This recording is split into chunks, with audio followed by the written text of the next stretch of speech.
one story, bro. I don't. Oh shit. Well, I think we may have I to think do you it forget twice. how verbose I am. Maybe. Well, there's a lot of stories I remember you telling me that I would love to revisit. Revisit. Okay, Revisit. sure. Just because there were some crazy parallels I don't think you even knew about when you were teaching me. Yeah. But okay. She's wrong. Okay, dope. So thank you for coming. Absolutely. I really appreciate it. Give me a little slate there. You don't have to do it. Oh shit! Look at that. Thank you again for coming, though, man. Sure. So Garrick Cheyne, You got it. right? Band director. Band director at Cherokee High School, Canton, Georgia. Now Cherokee High Now School. Cherokee High School. Back in the day, Sonoraville High School. Right, and in between, Or as the locals said, Snoresville High School. That's right. And you were just mentioning how you were 3 years younger than me now when Right. we first So you're met. about to turn 30. When I met you, it was the end of your freshman year Oh my at God. Gordon Central. I was trying to recruit kids because you guys had the choice of which high school you were going to go to. Right. And I was trying to convince some of the ninth graders Uh-huh. to come over so that I would at least have a few 10th graders and not a whole band of freshmen. Right. So it was like you and Alan Coleman and Miguel. And Oh my They were God. like maybe 5 or 6 of you. What was the saxophone player's name? Brett Davis. Yep. That's so, right. but there weren't many of you guys that came. They were like, which I don't blame you. If I were comfortable at a school and had friends, I don't know if I would come either. But when I met you that day, I had not yet turned 27. That's insane. I was 26. So how were you able to be that young? And like, I guess I was always, because I was a kid, I was like, oh, these adults, they're doing their own thing. Right. And here's this other adult just coming in, trying to convince me to go to this band at Right. this other new school. Sure, it probably didn't occur to you that I was much closer to your age at that time than I was to the age of That band of director. Mr. Crawford, yeah, Neil right. Crawford. Right, Right. absolutely. So, I mean, were you hired by Sonoraville that far in advance? And then... Yes, absolutely. Yeah, Wow. yeah. Schools have to hire early. So as soon as contracts, because budget has to be set, and all that's based on. So schools usually do teacher contracts.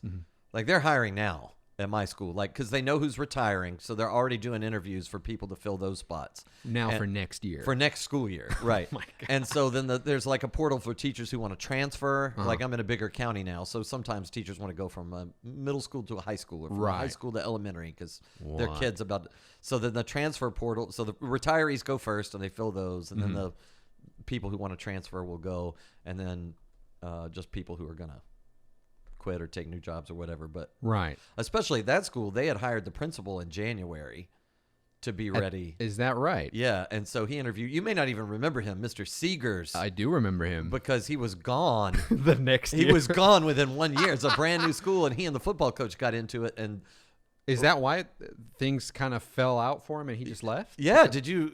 all I right. don't know. I was a kid. so- All I knew is that, again, I met you, and you did mention the age. I don't remember if it was there at the band room, but let me set this up. All right. All right. Because it was the winter of my freshman year. Yes, Just marched for Gordon Central. 2005, right? Oh my gosh. When you put it like that, that's nuts. Right. Shit. That was 15 years ago. Okay. So that happens. I remember there being a culture in that band, this whole big unity thing. But regardless of how much they preached that, I felt like it was very cliquey. Right. You know, absolutely. and- well, that's probably why he had made that a theme to try and get rid of that. You know, it's like you see in politics. If somebody's talking one thing, the truth behind the scenes may be Very much. sometimes just if you call it the USA Patriot Act. Oh, who's not going to support that? And then you Right. look what's in it, and it's actually pretty antithetical to the Right. ideals that our country was founded on. So Yeah. same thing there. If you're unity, he was probably trying to use that to solve a problem. I didn't know that at the time. I just learned that, but that's a guess. Yeah. I mean, I just remember at that point after the fall, even though I enjoyed it, made some new friends and all this, I just stuck with the people that I had grown up with in middle school anyway. Right. You had your crew of 4 or 5 guys. Yeah, and I think we met some people regardless, but whenever you came in, I remember it being almost a breath of fresh air because I was going to walk out anyway. At that point, I think I was getting into guitar. Oh yeah, you were heavy into guitar. Which was crazy. But then you came in, new school, new thing. I was like, oh, this will be something new, fresh. Let's just start again. And it felt like they kept on pushing this inaugural class. It wasn't just yourself, I think, but probably everybody. Yeah. It was like, oh, you'll be the first. It's this, you'll be leading. I'm like, oh, okay, let's do it. Let's do it. Which is cool. When I look back, I mean, like the fight song that I wrote there. If you go to the gym, the words are printed up on the gym. Like I wrote that, and the words they're still there. It's painted in the gym. Like that's still their fight song, their alma mater, are the music that I chose. That's nuts. Hail to the Phoenix as we rise from the ashes to the skies. Sonoraville, we rise till we rise, which I chose after the Maya Angelou. I rise still I rise. Okay. So anyway, so it's kind of cool to have a legacy. That's what it is. I'll be retired and long gone, but that school will still have that song and still be doing some of the things that we created. Right. Will still be there. So I don't know if I even believed that when I was 25 or 26. I was just thinking, what can I say to convince these kids? Because I'm I'm a salesman. I'm a used car lot guy. That's right. Trying to get you guys over. But you're Saul Goodman, man. Right. No, 100%. Yes, right. I identify 100%. I love that. Well, I mean, so you had gotten hired.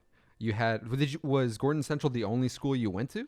Well, yeah, because that was the only school in the district. Gordon County. That's right. Calhoun High School is there, but that's a city school. So they have their own school board, their own. Mm-hmm. So in our district, it was just going to be the two high schools. So I didn't have a choice.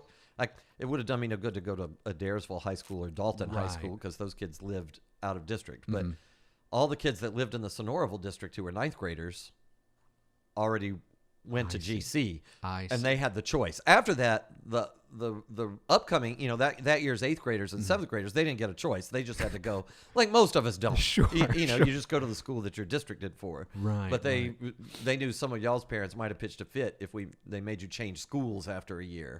So they just said, you have a choice. You go whichever one you want. Wow. Okay. So then you recruited us. I did. And then we started that first year. Well, that first year, man.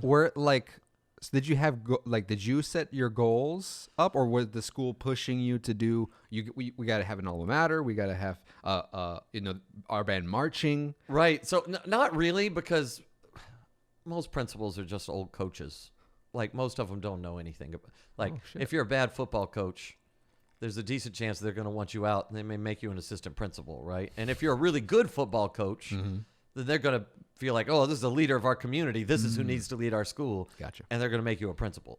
So there are a lot of school administrators are coaches, right? Just ex-coaches. Yeah, if you walk into a school, you want to get in good with the principal, just go, hey, coach, how's it going? And 90% of the time you'll be, because it takes them back in the day or whatever, right?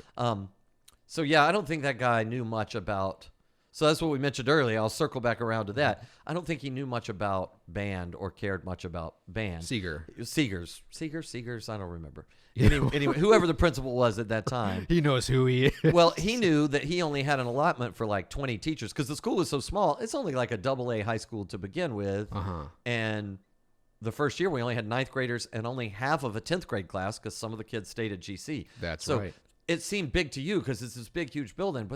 But like the school I teach at now has 3,000 students.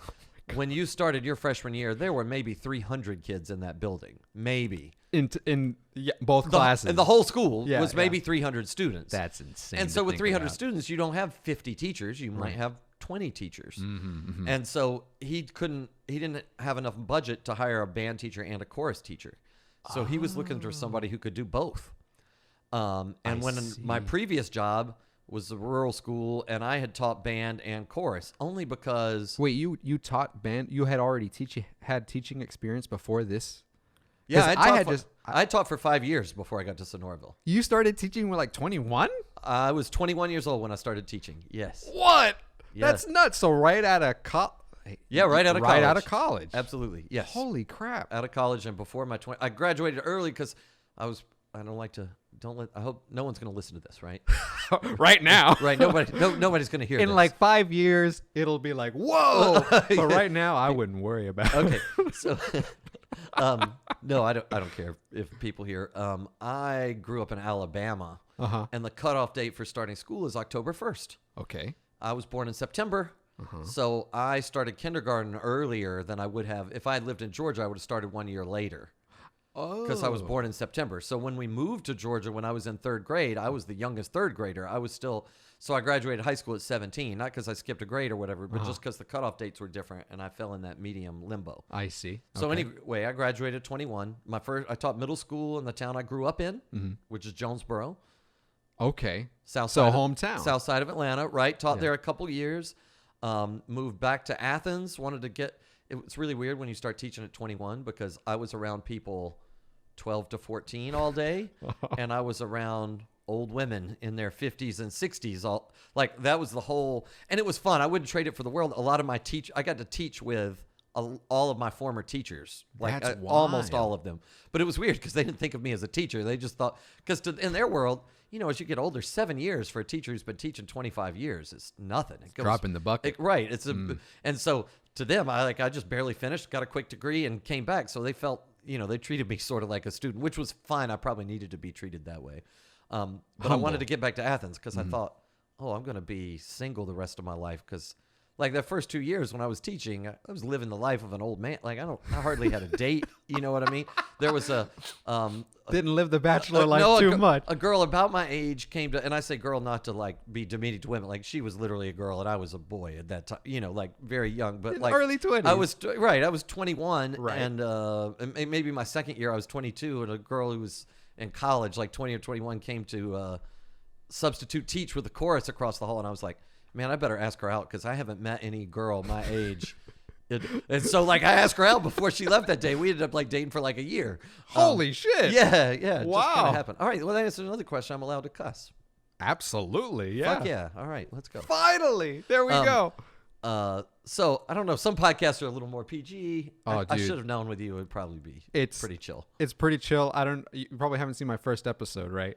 No, I haven't. I actually tried to Google it, and then I got busy doing something else. You're totally cool. I do not blame you. But, I had here with my old friend Jim. We have been working together for a few years, and we met in college.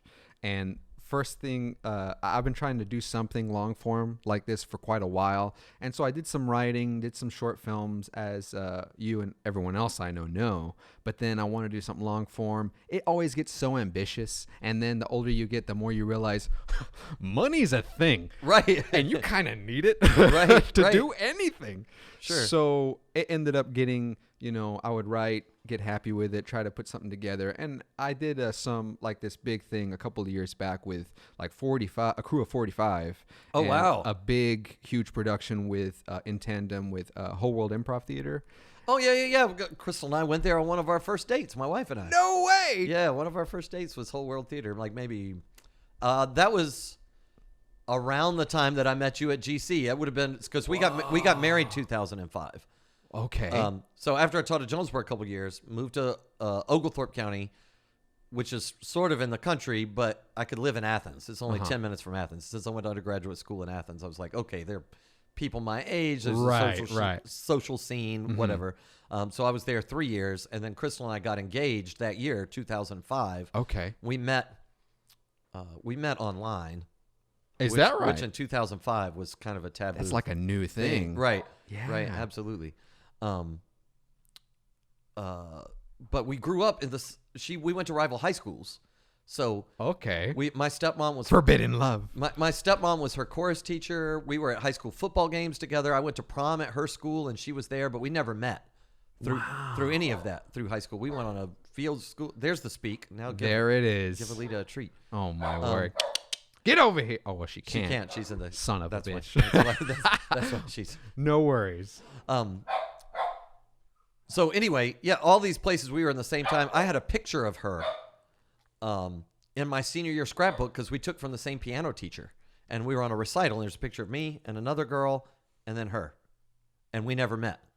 So close the whole time. And then I moved away, and she went off to college in Macon, and then we met online. Oh, my word. So anyway, that was 2005. So we dated for about 5 or 6 weeks, got engaged. And 5 or 6 weeks? Yeah. Whoa. Let's slow it down real quick. Because I remember whenever I got engaged, you were like, Homero. How old were you, Homero? How old were you, Homero? How old? You're right. How old were you when you guys got engaged? What's the number? I'm not complaining. I'm just asking. You're right. 20? I was about 20, right there at 21. Right. My whole thing was wait till you're 25. That's right. I didn't right. say you need to be engaged for long, because by the time you're 25, I still tell all my students, don't get married and don't get tattoos before you're 25. I remember this. Yeah. And that's not to say you might get a wonderful tattoo when you're 22, and you might find the love of your life that you're going to spend the rest of your life with. Right. When you're 20, my in-laws got married before they graduated high school. Crystal's parents were still in high school. Wow. This was like the 60s, different time. Yeah. But they were like secret. You weren't allowed to be married and go to high school, so they got married in secret and finished their senior year. Holy crap. And they were already married, and they've been married almost 60 years, right? Jeez so Louise. it's not a commentary. It can work out. It's just we change so much in our 20s. Dude, that is a for sure. I say to my 17, 8-year-olds, I'm like, if you had gotten a tattoo 7 years ago, what would it have been? And would you still be glad that you have it? And most of them are like, it would have been a Pokemon. And I'm Well, pretty now glad- it's in fashion. Right. It comes back around, like bell-bottom jeans or something. Oh my God. But that's interesting. I didn't realize you had dated, because I had figured, well, that's what's so crazy. Like for me as a student, I figured that was your first teaching job. When you got married while you were teaching at Sonoraville. Is that right? The summer before. So that was a crazy time in my life. So that circles back to what you were asking about what their expectations were. I tried to finish my year at Oglethorpe. I said something incorrect earlier. Crystal and I didn't get engaged. We got married in 2005. We were actually engaged for a year. I met her in 2004. I see. We dated 6 weeks, got engaged. And then after we got engaged, the families and people freak out when you get engaged to somebody you've only known for a short amount of time. 4 or 5 weeks. But I wouldn't know anything. We both knew, right? But everybody freaked out, so we're like, well, we can just wait. There's no rush to get married. Right. We just wait a year to get married, and that gives us a year to find a house, figure out where we want to live, playing it smart, all that stuff. So, also it gave me a year to find a job because she had a good job working in Sandy Springs. Oh, wow. Right down there near where you used to live, like right off Roswell Road. And so she didn't want to move, but I needed to find a job near there. Right. And so it gave us a year to work all that. So I taught at Oglethorpe one more year. Yeah. So that was my 5th year of teaching. But at the time that I was meeting you, I was buying a house for the first time, moving from Athens, moving Crystal from her place, planning a wedding, and then trying to throw together a marching band halftime show because I had really taught middle school before, so it was my first time. Oh, okay. So it was a first of high school. Of me, I had been the assistant. Oglethorpe County only has one school, grades 6 through 12. So I was technically the middle school director, but I worked with the high school students and band a lot. So it gave me a couple years to sort of learn. Yeah. So I mean, and my dad taught band too. My dad was a band director, so I kind of knew what I was doing, maybe more than most people would be in those first few years. Yeah. But the coach that they hired as principal.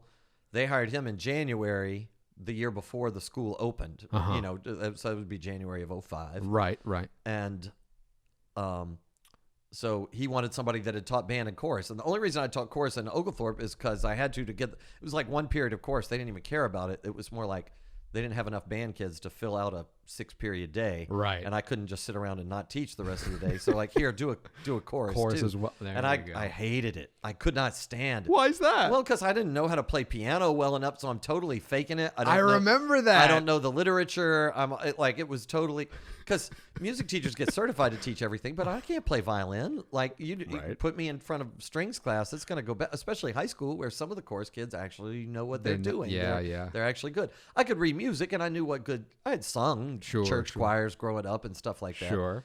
But anyway, I was the only resume he had that had band and chorus experience, and he wanted somebody to do both.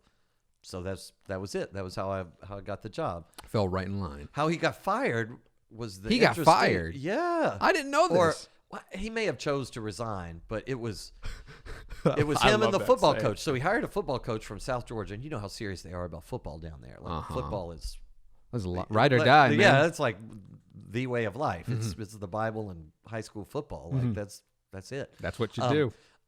And so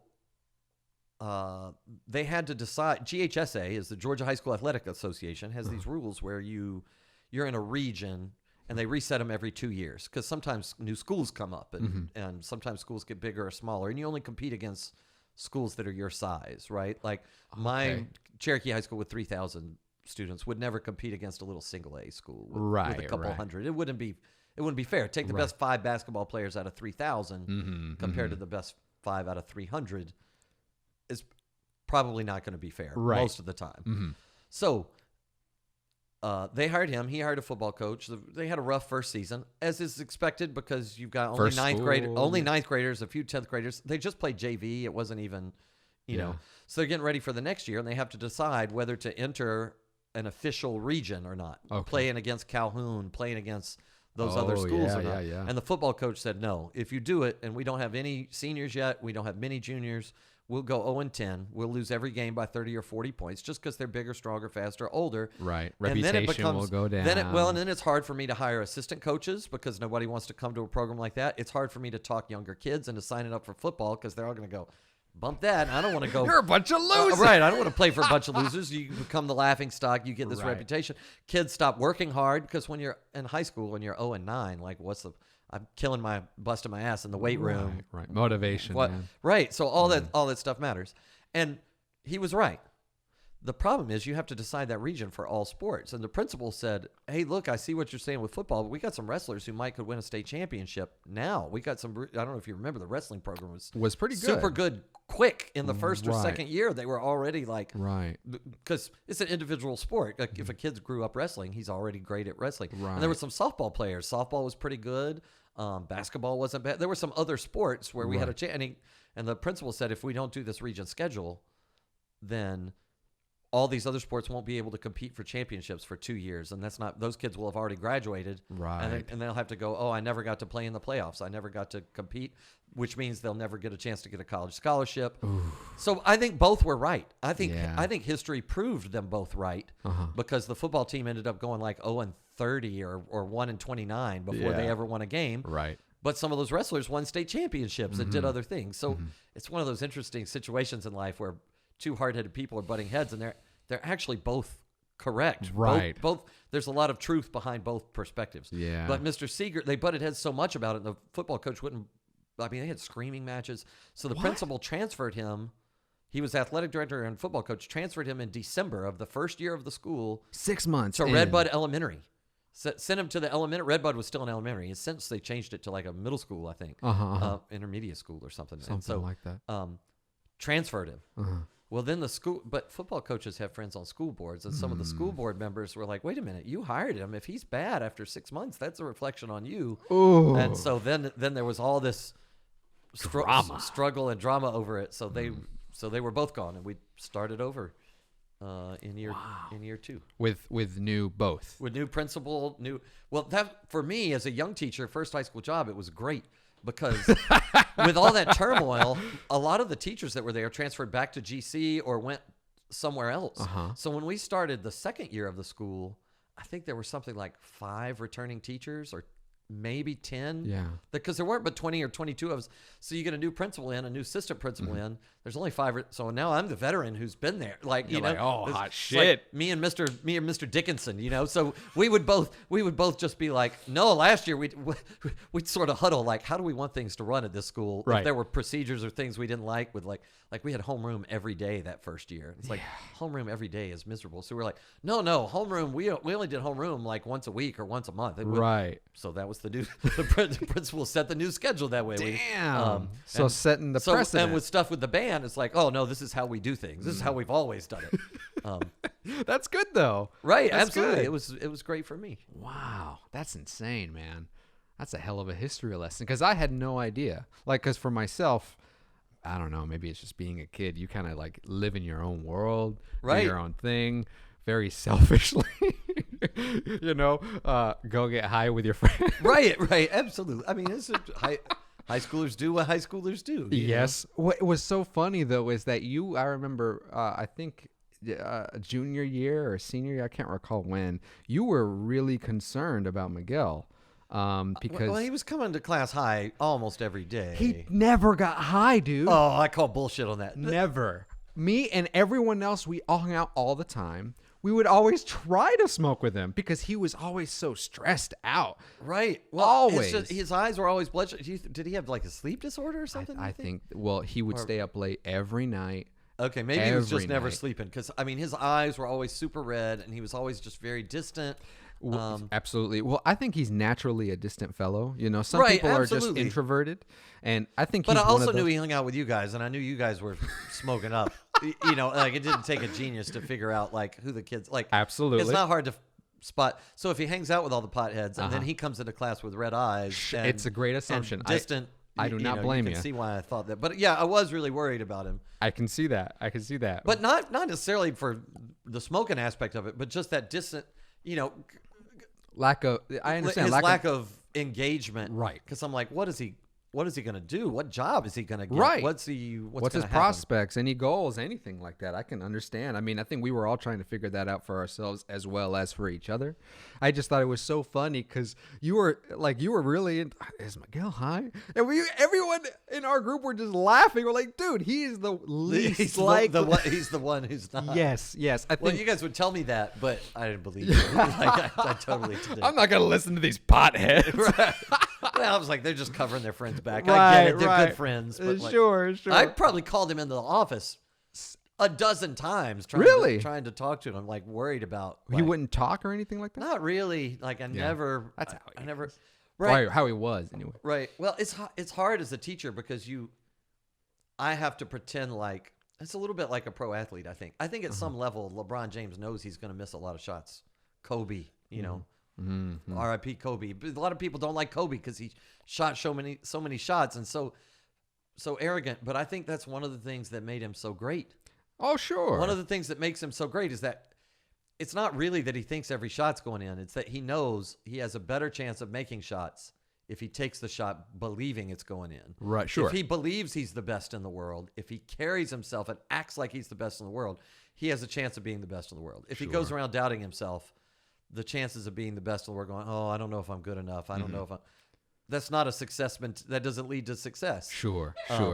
I got to say, though, man, that whole mindset is a dangerous one. Oh, it absolutely is. At least for me. Well, and it's dangerous because of how you treat people. And you see some of that. Yeah. That's the complicated part of Kobe's legacy. You see earlier in his life, you know, not treating people well. And his coach wrote a book that said he's an only uncoachable, you know, Phil Jackson, who won 3 championships with him, wrote a book and said, only uncoachable player I've ever seen in my life. Yeah. You can't teach him anything. I can't. Yeah. Of course, then they made up and they won 2 more championships after that book came out. So who knows? People grow, people change. Yeah, I just remember whenever I was really into the guitar, and I'm sure you know, but like I was like, I just want to be the best. I want to go out and do all this stuff. And then it came to a point where I would I remember in the end of junior year into my senior year, I kept on not really self-doubt, but just questioning why. Why do I care so much about being the fastest or being the cleanest or doing all this stuff? Like, is it really something I want, or is it something that is like massaging my ego to then show up, oh, look what I can do? Right. And is that even something that's going to make me happy? Right. You know, well, so have you ever seen the movie Rush? Oh, yeah. The Ron Howard Formula Ron 1. Howard, Chris Hemsworth. Yeah. Absolutely. Love that film, dude. Well, I love it because I'm not even like a race guy. Like I'm Damn. not like, but it shows the two for anybody who's listening who's not familiar. Spoilers. We're talking. Oh yeah, spoiler alert from a movie from that's got to be at least 10 years old anyway. Maybe, it's an old movie, maybe 15. Yeah. But it's these 2 drivers competing for a championship. But the more interesting part to me is they're 2 different life philosophies on success. They each win the championship at different like a year apart from each other. Right. They're rivals, but one of them, as soon as he wins it, he's done. He's going for ladies and champagne and life over Europe and buying. He's like, I worked so hard so I could. Now I don't. I have achieved to. it, and now the rest of my life is just enjoying. The other guy was like, no, my goal was to be the best. Now I want to be the best again and again. Yeah. Nicky Lauda is the name of that, right. And that movie's based on 2 real people. Like that's a true story, or at least based on true events. Right. And so that's interesting because. As I'm 40 now, I'm 41. Actually. Whoa! And so old man, right? And so now that I'm in my 40s, though, this is the begging question: like, how there are bands that compete for national championships, and it's like, how hard do I want to push, to make the band bigger and better and greater? Mm-hmm. And then is that really for the kids that I'm teaching? Does that serve them, or is that about me and my my ego. Yeah. And so my son plays golf. I'm sure you may have seen on Facebook. Rocking it out, dude, for years. So yeah, it started like when he was 2 or 3. And is that something you pushed? I push him to be, not initially. I push him to be great at whatever he decides to pursue. That's and fair. that's the thing with golf. There's a lot of parallels with golf and music. But when he was 2, I have like a little net to hit golf balls in my basement. I'm not even a big golfer, right? Like I would play a couple times a year or something. I had a set of clubs. But after we got married, it's this first couple of years of marriage can be stressful. It's hard. You're not financially secure yet. You just go through a lot. Yeah. I'm tempted to like look over at your wife every time we do it. We got to get you a mic and a 4th camera, and just so she can be like. Like the radio, like Howard Stern, the producers are always chiming in, or the Bird Show on Q100. That's or whatever. right. Oh, like all those different radio shows. There's always somebody off camera. That's right. That's right. So anyway, lost my train of thought there. So we were talking about golf. Thaxton, right? So I would just go down and hit golf balls after work because it's a great way to take off stress. You just hit the shit out of a golf ball as hard as you can. You do that 10 or 15 times, and it's like. And then I could go be present with my wife. And like, that was my way for her to de-stress. She wants to talk about her day. I never wanted to talk about it.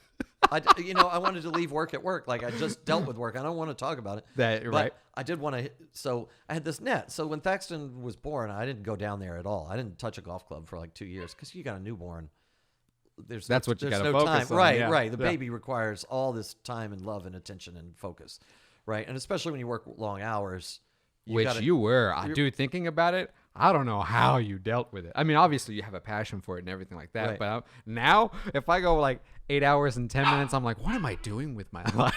Yeah, that's crazy. So like at school right now, January and February is my downtime. And most days I'm at school from 7 a.m. till 6 p.m. I work 11-hour days now. During marching season, I work like 75 to 80 hours a week. Jesus. But also, I mean, there's give and take, though, because I get a lot of time off in the summer. I get 2 weeks off at Christmas, a week at Thanksgiving, week for September break, week for February break. Yeah, but you really, really are into, I mean, right. You're doing what you want to do. I have a hobby for a career. I love music, and I love, especially now, seeing young people be successful. Being here today, like, I'm not going to try not to get too emotional, but, like, seeing you doing your thing, and you're set up, and like, knowing that you're living a life with doing something that makes you happy. Yeah. That makes, and I've got former students now who are doctors and lawyers and architects and in the military. There was a kid from Sonoraville sent me a message. He wasn't even in the band. Not a band kid. Okay. He was in my homeroom. That was it. Okay. And sent me a message that like I had given him a talk about leadership. Like I had called him out. I had yelled at him about something because he was one of the, like, you know what I mean? He was always causing trouble. And Sure. And I yelled at him, and he goes, man, this is bullshit. You treat me different than everybody else. And he stood up and went to storm out. And I was like, hey, where are you going? And he's like, going to the principal's office. This is where you're sending me, right? And I was like, no, just sit down in my office. Let's talk. And I closed the door, and I was like, all right, here's a chance to get through to this kid. And so I said, hey, you're right. I just want to apologize to you. And he's looking around. He's like, I cursed you out, and you're apologizing to me? I said, well, you're exactly right. I treat you different than everybody else, but you need to understand why.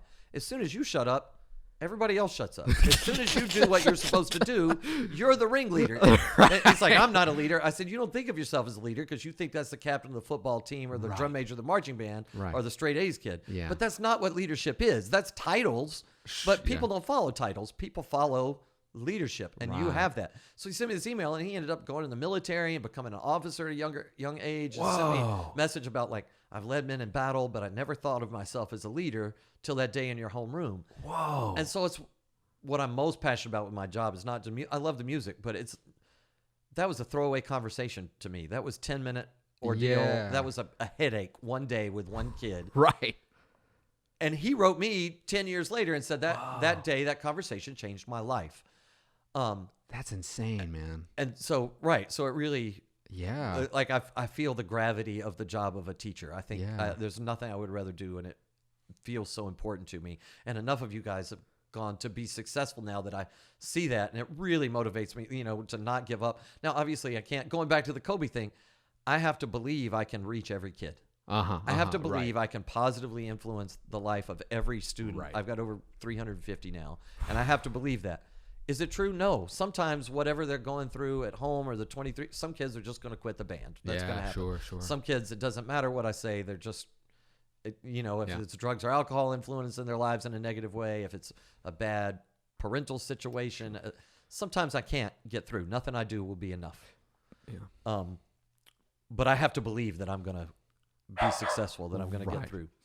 So anyway, back to that. So I would hit the golf balls to just unload the stress. After a day like that, some kid yelled and cussed me out. I come home all stressed. I go down to the basement. I hit golf balls, right? Right. Didn't touch him for 2 years. Thax is about 2, and I go, ooh, he's big enough. He can ride a little tricycle, play some toys, and I can start hitting some golf balls. There we go. This is Multitasking. little independent. It's like when you first have a kid, you don't go out on a date with your wife for a while because the first time you go out to dinner, you're like, oh, wait. This was really nice. We used to do this all the time on Friday night. Yeah. Went to I think he was 4 or 5 before I even went to a movie. I was like, I forgot how much I For 4 or freaking love 5 movies. I haven't seen a movie in 4 years. Yeah. In the theater. Right, with some popcorn and like the experience. Just having the time. Yeah, Right, shutting absolutely. it all up. I dig it. So he wanted to hit golf balls. And I was afraid I was going to hit him because he's toddling over. I'm like, what if he toddles over when I'm not paying attention? This could be dangerous. So about a week later, I bought some plastic golf clubs. I hand them to him. He picks it up. I was like, golf clubs? He's like, no. And he would not touch them. He just threw them down. You wanted golf clubs. You said golf clubs. I thought, oh, maybe he's just not interested. He said, real clubs, Daddy. Real clubs. Real clubs, Daddy. And I would hit a ball, and he'd come toddling over, and I'd hand him the plastic. He'd throw the plastic, went down, and he kept... So I went to the PGA Superstore in Kennesaw, and I bought like the shortest little club that they had. And then I went to the guy. I was like, hey, can you cut this even shorter and put a new grip on it? Like the tiniest little club. And he goes, yeah. So I brought it home. Here you go, real club, son. And the first night, he hit a ball, and he smiled, and he went and grabbed it, and he hit a ball. And I think part of it is, at that age, it's just that's what Daddy's doing. So I want to do what Daddy's doing. Part of it was, you're at that age where you're learning that you can control and manipulate your environment. Right. And so, like, the idea that I can make this ball go across the basement. Right. The idea that I can, that's really empowering. Right, absolutely. Yeah. So he hit golf balls in the basement for almost 2 hours that first night. Ooh. We went down at 6 o'clock, and I looked at the clock and was like, oh, it's 8 o'clock. It's bedtime. And I put him to bed, and I just thought right there, that's unusual. Right. I got a lot of high schoolers that can't focus for 2 hours. Yeah. To have a 2-year-old that was engaged and having fun doing something for 2 hours. Yeah, single thing. So while I didn't push him, I just thought, all right, my job is to make sure he continues to love this, that it continues to be fun. Mm-hmm. Just let him do this thing that he enjoys. And if he decides to enjoy something else, that's fine. Mm-hmm. But as long as he enjoys it, we're going to do this. And so things kind of flipped. Crystal was working longer hours, and was a teacher a lot of days. I do work a lot of hours, especially during marching band season. But when it's not marching band season, there are a lot of days where I get home, especially in the spring, where I'm off work at 4 o'clock. Yeah. So I was like, every day I'd pick him up from Montessori school. We'd go to the golf course because we knew Crystal would be home for a couple hours, and we just hit and putt and chip and whatever. Yeah. And so then but if you do something every day. And That's you do it with fun and passion. 10,000 hours, man. Right. You're not afraid of hitting out of the sand. And Malcolm Gladwell's gotten a bad rap on that. It's sort of come under fashion to say, because some of the research in that was actually not. How do you mean? Correct. So there's a lot of research that Malcolm Gladwell based that 10,000 hours on a couple of really limited studies, almost like the vaccination stuff where there's like one or two quick stories coming out linking it to autism, and then thousands of hours of science debunking that after the fact. But the damage is already done. I actually do think it's correct, because he didn't say just 10,000 hours. He said 10,000 hours of focused practice. Right. And in the book, which is that Outliers, or was that? I think it is Outliers. Yeah. So in Outliers, he go, if you actually read it and don't just take the quote at face value, he says 10,000 hours of focused practice, seeking out the best teachers, finding and I do think there's something to that. Is it magically? It might be 9,000. It might be 11,000. Well, to your point, I mean, whenever you put that adjective of it being focused, or that sounds more like the flow state, something like that. 100%. Whenever you're in that state, and then count those hours. Those hours to 10,000. 100%. That makes a lot more sense. 10,000. If I just sit on the driving range and swing a 7-iron for 10,000 hours, if I practice "Mary Had a Little Lamb" on trumpet for 10,000 hours, I'm not going to play in the Chicago Symphony, right? Right. But if I'm constantly, so that's what we did. And when you're that small, hitting out of the sand is fun. It's not something you dread. Right. Like, oh, I get to go hit a ball out of the sand. Hitting a ball over water, no one thinks that a 4-year-old can hit a ball over the water. So if 10 of them go in the water, nobody cares, and then the one goes over, and You're it's like, like oh shit. It's well, not with the 4-year-old, yeah. But like, What it's if he said that? what- Oh shit. well, they do learn what their parents say, so you got to be careful with that. I hear. At that age. But that's cool, though. I mean, that's one thing that I've been trying to get to is going back full circle to what I was saying earlier of trying to because I was playing 4 to 6 hours every day, right? And it being not really a thing. But to your point, it got to the place where again it was just like, why? It stopped being fun. Well, it stopped being fun, but at the same time, is like my goals were changing. It went from being very egotistical to being something where it is now, where it's like, well, I want to tell stories. And Absolutely. so when I went to college, it was like, well, maybe I'll tell other people's stories through music. Well, the music scene doesn't make a lot of money, and I'm kind of falling out of love with it. Well, and the best story, there aren't a lot of genres that tell stories well. Country music at least was the storytelling. That's right. Genre. That's right. I have a whole philosophy on the state of music we can get to in a little bit. I'm all about it. But wrapping up with Thaxton, so now that doesn't mean that we didn't have some.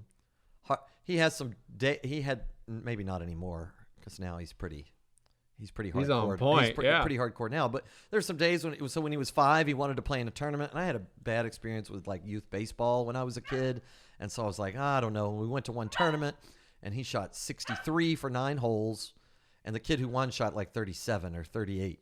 Oh man! And so I was like, well, he's never going to want to do this again. Yeah. Oh, it was the opposite.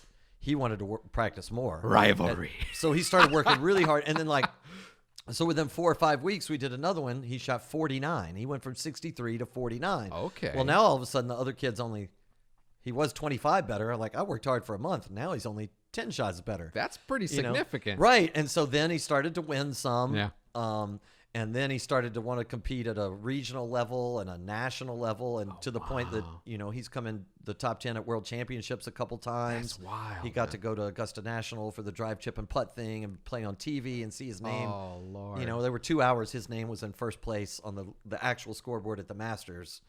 Wow. On the big thing. So he once you start to have some successes, and then you get more into it in a perfect world. So then the motivation to practice on the hard days. But early on, before all that, if there was a day and it's cold, I don't want to practice today, Daddy. It's cold. Mm-hmm. And so I'd say, absolutely fine. I'm going to withdraw you from the tournaments that we paid for the next 2 weeks so I can get my money back. No, I want to play the tournaments. Well, you have to decide. There's no sense in going to play a tournament if we're not going to practice. You get better when you practice. If we don't practice, you're gonna, yeah. And that's your choice. I'm not pressuring you. So you say, did I push him into it?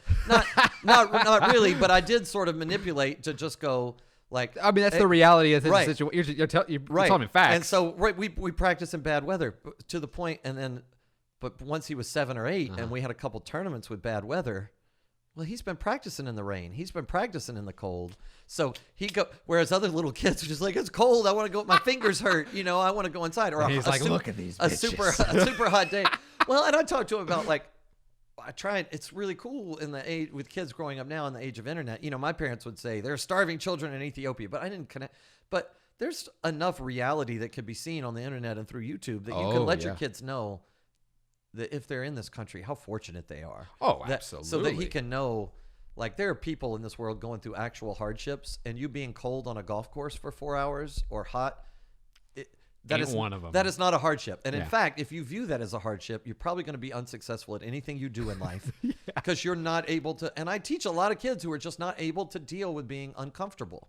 They can't ever get out of their comfort zone, and that's where learning happens. Absolutely. That's where we become better versions of ourselves. Is by subjecting ourselves and surrounding ourselves with things that are different and uncomfortable.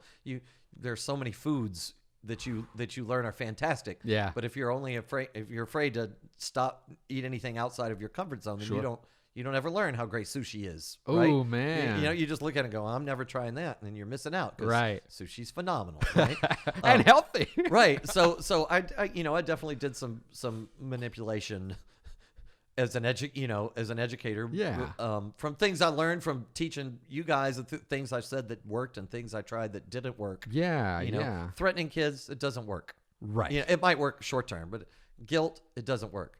But just the straightforward logic of, with no emotion at all, hey, I'll support you no matter what. We don't have to practice. Let's go home. Let's get out of this cold. I'm happy to get out of this cold too. Yeah. But we're not going to go play a tournament. Oh, down goes the cage. Alita is out. Well, if that's what happens, that's what happens. No worries. She'll probably just jump up here. It's all that's good. I'm good. She's awesome. Yeah. So anyway, that's a really important lesson, I feel, because that's something that I had to learn on my own. Right. No one really taught me. And a little bit in your class, but it's not really ever a hard-hitting thing. Well, and I didn't you're going to have to get uncomfortable in order to get better at something, because that's something in my mind, even if you're told, you really don't know the gravity of what that means. Right. You have to experience going through something difficult, having it suck, and coming through to see it pay off on the other side. Right. Like everybody sees the Olympic athlete with the gold medal. They don't. How many hours did Michael Phelps spend in a pool when no one else was there? Like 10 hours a day in a pool. Oh, yeah. Wrinkly fingers and toes and like.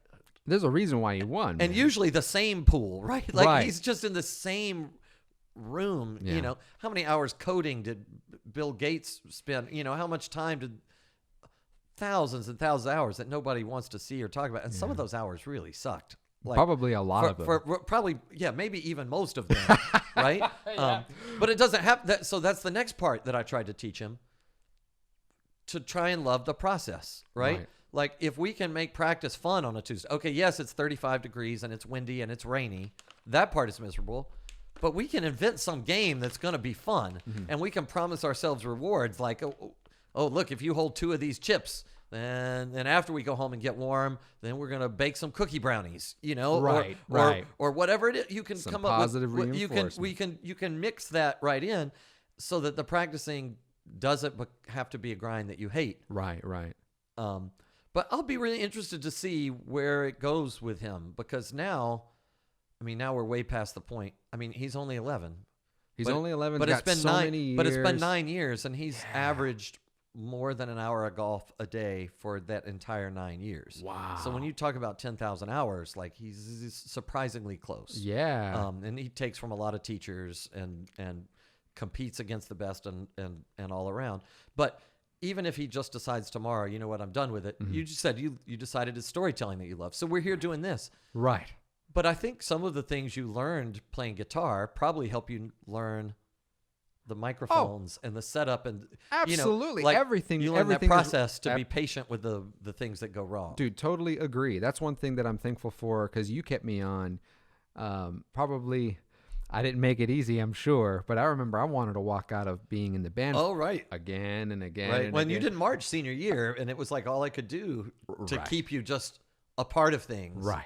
For that time. I remember, man. And I, like, at the time, I just wanted to do my own thing, but I'm glad that you helped push me. Well, and I'm glad that you were always open to conversations. You know, you and I talked about how hard it was to get Miguel to talk, but you and I could always talk, and you were always honest with me. And if I didn't like what you had to say, or you didn't like what I had to say, you know, no big deal. That was okay. Yeah. Yeah. Absolutely. It was all good. Absolutely. And that's and I wish I could go give you guys, I wish I could go back and get all you guys together and just give you a hug and say I'm sorry for the things that I didn't know as a teacher. Because again, you just thought I seem like an adult, right? But I'm so much better teaching now. Yeah. I'm much better at teaching lessons like that and having activities set up that are specifically designed.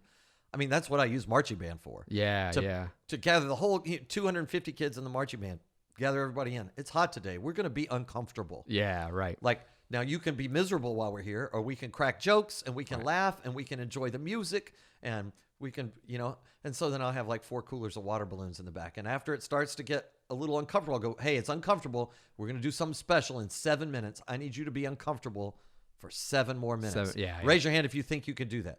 Right. And then I'll even say, if you're not willing, if you feel like you can't do it, you can go sit down. But the peer pressure to not. At that point, it's more immense. on the everybody's it's on like, the kid. so now it's like we're pushing through this together, and then I'm like, everybody go grab a water balloon fight, and then we go at it for 5 minutes, and then all of a sudden, and then at the end of those days, yes, they're tired, and yes, they're sweaty, but they're like, oh, it was fun. Right. I have a story to tell. Right. As I go forward, so they connect that discomfort with getting to the other side, and in a perfect world, then we'll be successful too at the end of the season, and they see that all that leads to some trophies or Sure, I don't really sure. care about the trophies, but if that Sure. helps them. Well, that's one thing I think me and you agree with. And I find that a lot of people don't really think of it this way, where it's like for me on my goals and everything, like it's more about like I want to make games and movies and stuff like this where we have a conversation that, at the end of the day, people can listen to and then learn something like we were talking about. Absolutely. And that to me is way more valuable than a check or, to your point, admiration or any kind of thing where people be like, oh, he did this or I did this. Check out my demo reel. Like, Right. because at the end of the day, I know that it had some kind of meaning. And that to me is like such a huge deal. And I'm so hard on myself just to get it to that point. Right. If it works out for a nice big paycheck or if it works out for some fame and fortune, all that's fine and good. Sure. But that to me, that's going to But come you can regardless. you can have all that other stuff.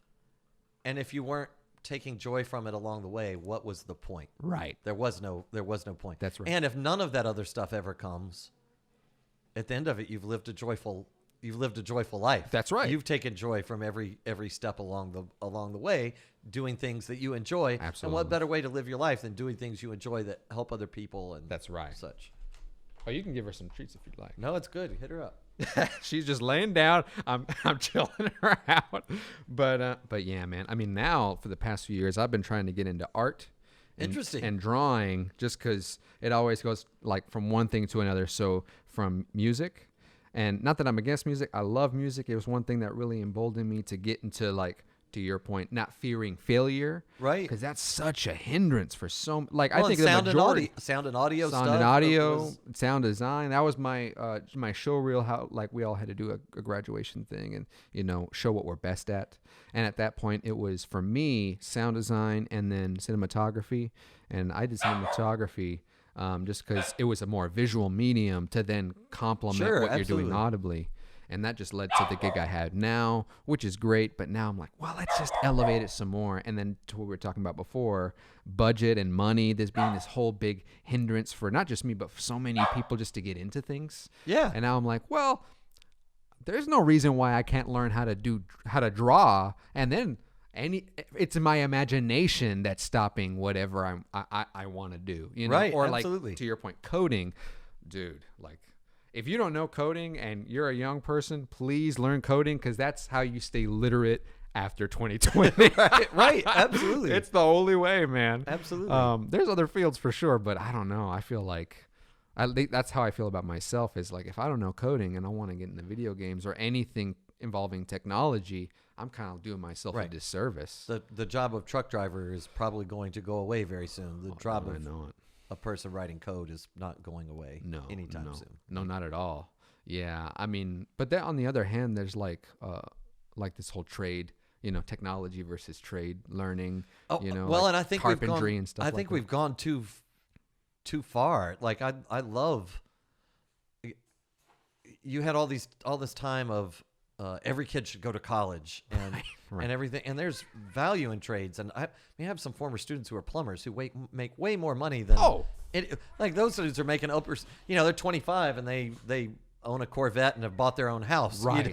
Like plumbers and welders, Tow truck. and I think there's also satisfaction at the end of a day of knowing that you've solved a problem for people. Right. And people, oh, well, nobody wants to be a plumber. You're working on toilets, but for someone's life that was a disaster. A single mom with 2 kids, Yeah. and you went in and solved that, Yeah, and you get paid well. Yeah. Like that's a that's twofold. right. That's Yeah. I have a lot of respect for that. Yeah, I think it's fantastic. Absolutely. I think there's all this, there's quite a bit of pressure to try to make it so it's weird. Like you were saying, you got to go to college if you want to be successful. And now the narrative's the complete opposite. The complete opposite. Or it should be anyway. Right. Well, because I think just pendulum swing. Right. People react. We're so reactionary as generations, like with people's parenting style. Even like I know my grandparents' generation. They went through the Depression, and they went through World War II. That was 2 people ago. And so it was like right, absolutely. But it was like this hard stuff. So Yeah. with their kids, they like pushed them to be tough and hard and tried to.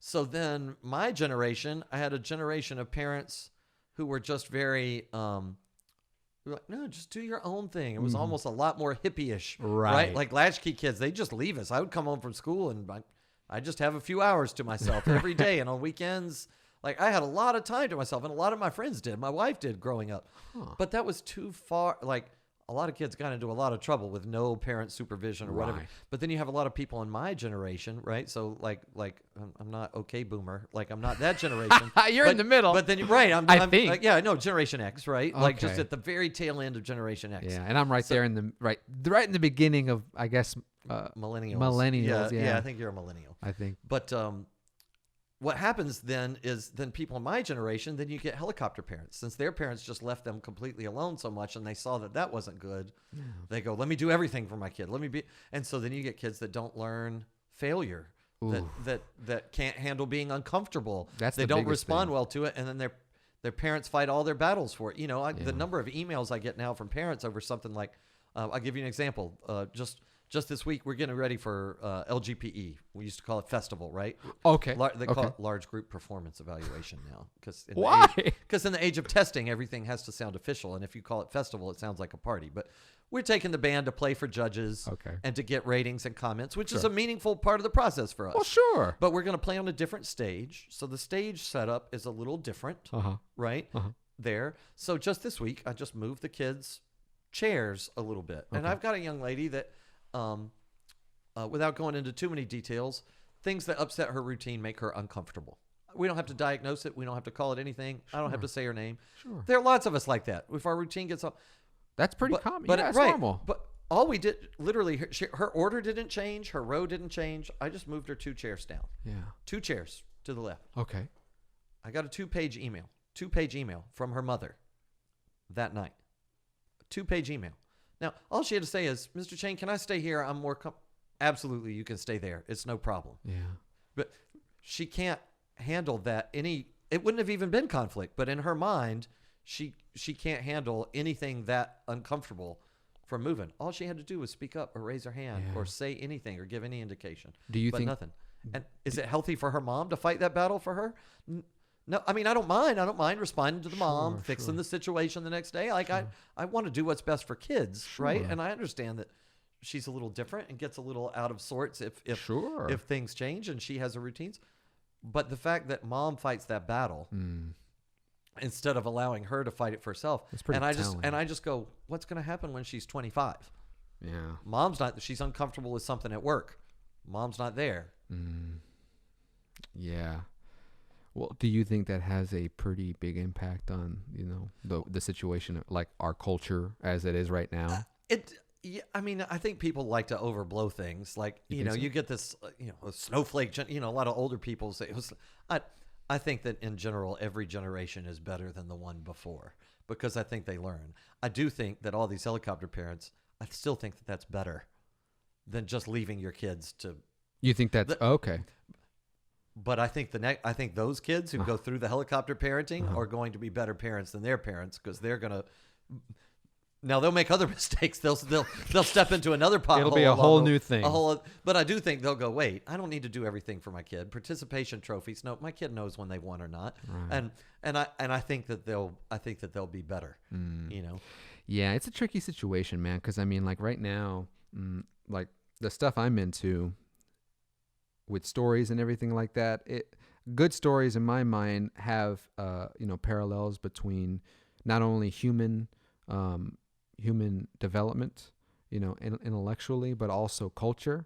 So they'll parallel culture. Like there's a big game, BioShock, huge, awesome game, but it parallels Ayn Rand, and the way that class structure works in her book is just like it is in this science fiction video but it's game. A different medium absolutely to tell that story. Absolutely. But what it is now, and like Ryan Johnson kind of did it with Knives Out. Did you watch that? I have not seen it yet. Oh, I have so not good. seen it. I can't wait. It's on my list. You're good, man. We just rewatched it. We got it on the Blu-ray or whatever, but I'd forgotten how good it was. And in dissecting like the writing, he does that and Parasite does a really good job. It's like last year it was all about class for some reason. Joker, Parasite, Knives Out. Right. It's all about this class structure. But well, I think that's going to be a theme because we've seen all this racial tension over the last 5 years that, but not to say it wasn't always there, bubbling under the surface. Oh, sure. But when that bubbles to the surface, then you get people who go, wait, we are divided, but it's class that divides us way more than race. And if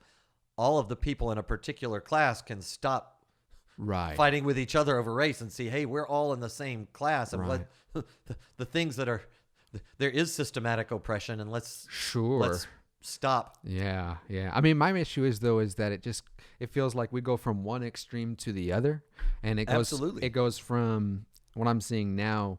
I've never really been a big fan of censorship, and I feel like it's just going from, well, we have to, we got to go from saying anything to watching everything. Right? We No, say. absolutely. And I'm like, oh, just relax. Are you tired? I'm tired. Right. Yeah. Yeah, especially politically speaking, the angry left and the angry right, they both see the other side doing that, and point fingers. But it's a little harder to look in the mirror and go, "Oh, I'm really the other side of that same coin." Oh yeah, absolutely. Does that play into your teaching life at all? I try and help kids see that. I mean, I don't know if you remember, but politically, like, I'm super liberal. Like, I'm like the most. Oh yeah. I'm like the most liberal person ever. But like my band captain right now is like the biggest country. Like, he wears a MAGA hat to band practice, and he's always wearing NRA gear.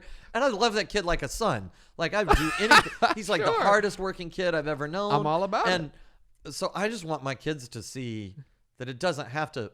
We can all put all that aside and just come together and work together and create and work hard. And it's great for my right-wing kids to go, oh, some of those liberal kids, they can work hard too. Right. They're not snowflakes. And it's come to them to go see, oh, I thought all the MAGA kids were racist, but look, here he is cracking jokes with us and eating pizza and riding on the bus, and he's not a racist. And right. It's really so healthy. they play with these words as well.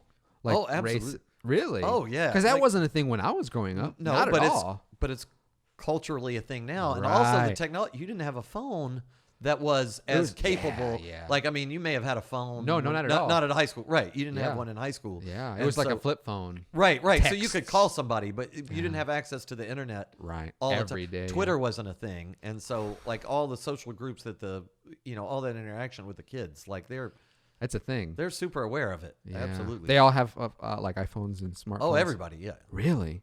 Thaxton has one. He's 11, and he was not in the first 30% of his 5th grade class to get one. Really? He's not the last kid to get one. Sure. But he's not the first. Well, how do you feel about that? Because I know some people think that kids under 17 or 18 shouldn't have them. I think you're not. I think it's going to be a part of their life. So I can either teach them. So let's go back. We talked about cursing earlier. We joked about a 2-year-old cursing. Well, Thaxton's 11. Thaxton can actually curse like a sailor, right? At 11. But here's the thing. How hypocritical would I be to tell him never to curse when I fucking curse all the time? Do you? Well, not all the time. 60 to 80 hours a week or 40 hours a week at least. I'm at school and I don't curse at school. I'm not cursing in front of the class. It's not professional. And some of those kids would be offended by that. And I'm trying to reach them. And if they decide I'm that kind of person. It's just impeding your ability it to impedes reach. my ability to be successful. But if me and my wife are at dinner, I'm going to curse 7 or 8 times. Curse words are really, can be really helpful, right? Like, watch some of the best comedians and the way they use curse words. Like, watch some old George Carlin stuff where he talks about the 7 words you can't say on television. That's tremendous, right? Yeah. Eddie Murphy used to be a master with the F-bomb, right? Like, absolutely. It was just, it really helped. It made it funnier. Yeah. So I thought, well, how hypocritical would I be if I teach the first time when your 4-year-old hears a curse word, well, I can say, oh, that's a bad word. We don't say that word. But what's the difference in calling it shit and calling it poop? Right. They're both 4-letter words that refer to the same thing. Right.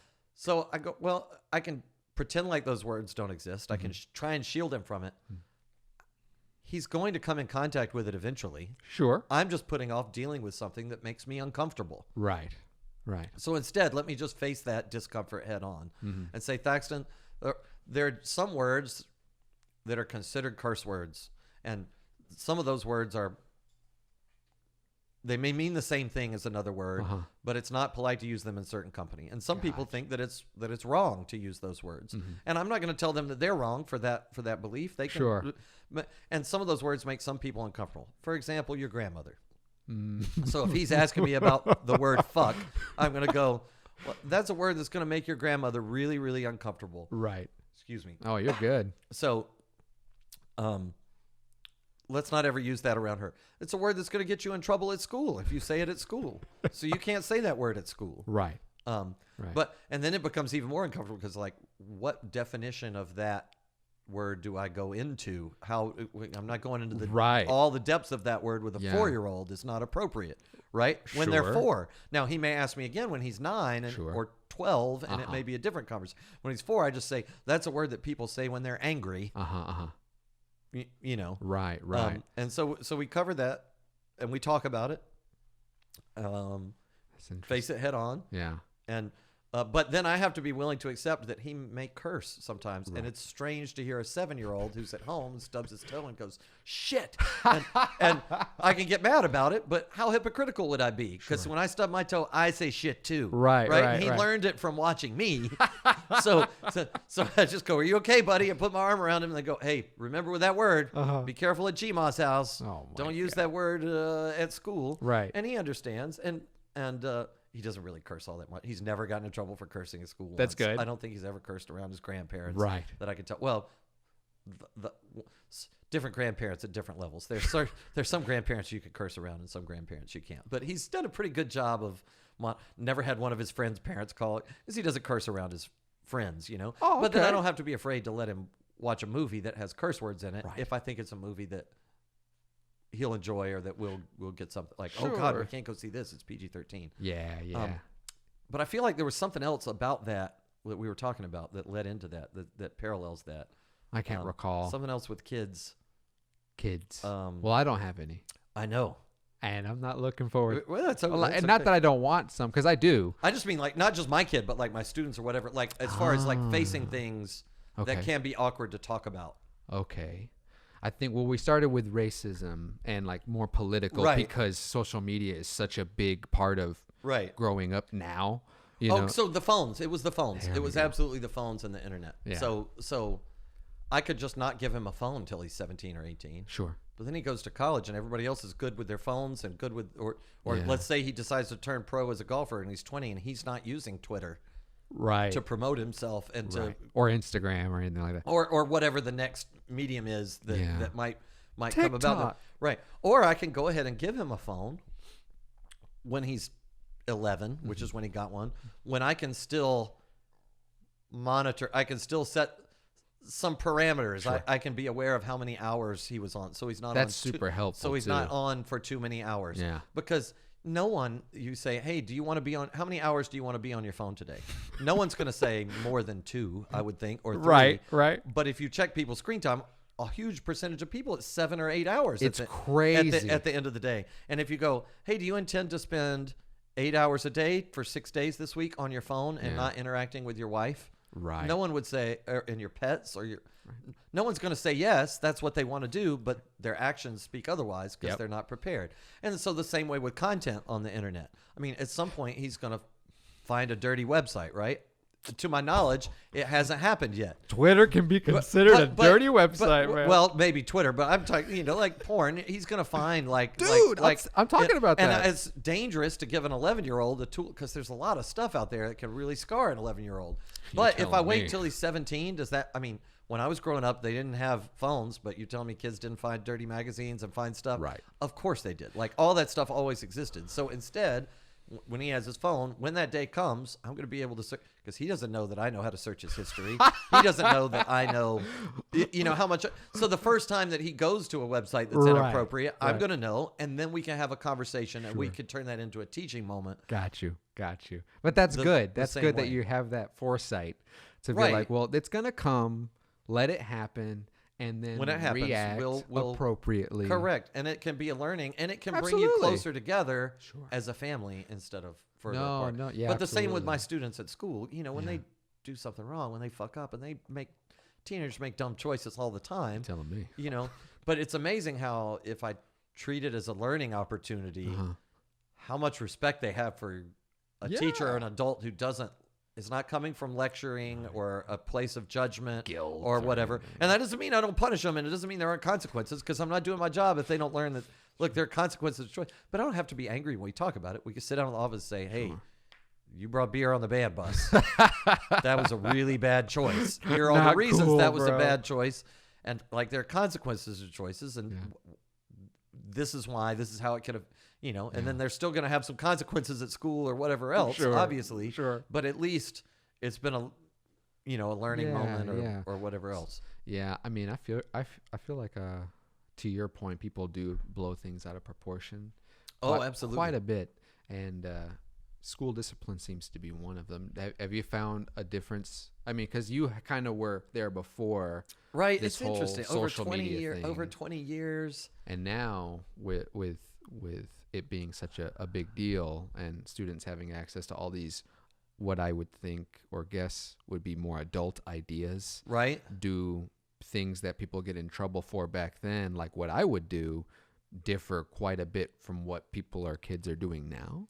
I don't know. I mean, kids are vaping instead of smoking cigarettes, Gotcha. So, but policing that at school is still kind of the same. Got you. It's interesting to me, the handling of, I think we'll have to decide as a society. It's another one of those pendulum issues. Right. But like, on the one hand, we don't want kids to, you hear a lot about bullying and whatever, and we don't want kids to bully other kids. And we don't? And I guess. I have my own opinion. But it's kind of like, I think it can be good. Right. Well, look, here's the thing. Talk about getting So like, there uncomfortable. was a middle school band student who had faced a lot of harassment last year. So he wasn't to the high school yet, but I knew the young man, worked with him at the middle school, Okay. Who committed suicide Oh, my last Lord. year.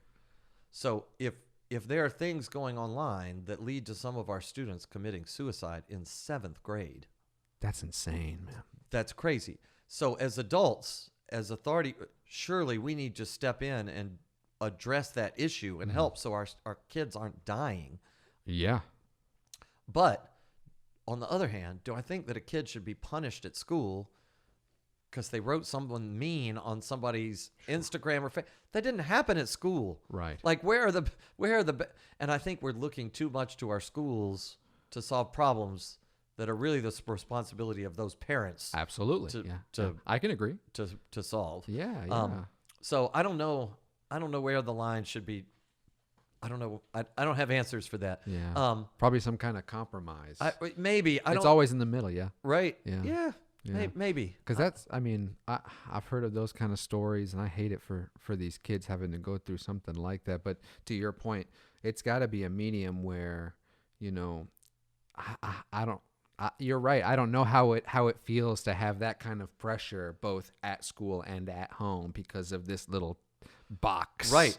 Well, and it's but what my kids have described, my students, when I say my kids, all my kids are my kids. Yeah. But they say that. So what I remember experiencing, like, so I'll give you one from like when I was in 5th grade was pertinent. I had never been aware of sneakers or shoes. I just wore, wear your little Velcro shoes when you're 2nd grade, whatever. You grow out of them in 3 or 4 months, you get new shoes. But in 5th grade, I remember saying to my mom, I wanted new shoes for the start of school. So we went shopping. Sorry. You're good. We went to Kmart. Okay. Because that's where you got stuff that was cheap and good. I understand. And so we went to Kmart, and usually the Kmart shoes were like, but I saw this pair of shoes that looked awesome. They were like red and black with like this checkered web stuff. And I was like, oh, these shoes are awesome. Yeah. I'm going to look good at school. And they were in the price range. Shockingly, Mom was willing to buy them. And you were like, yes. She bought them.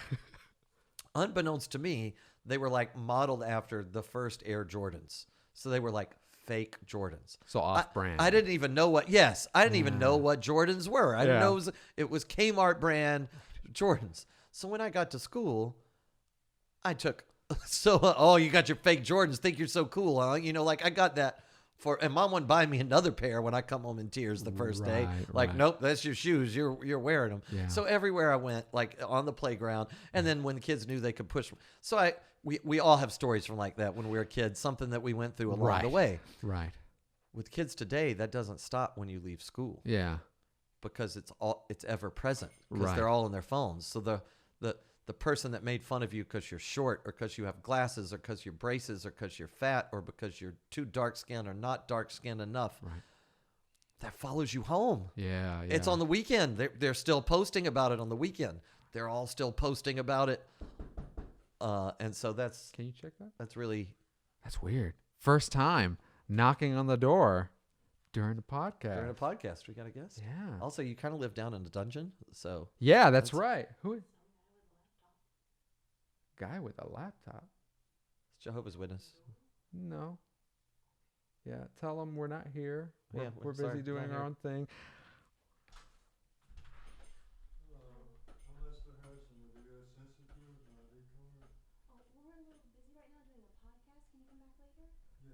I wonder if how often people get that when they.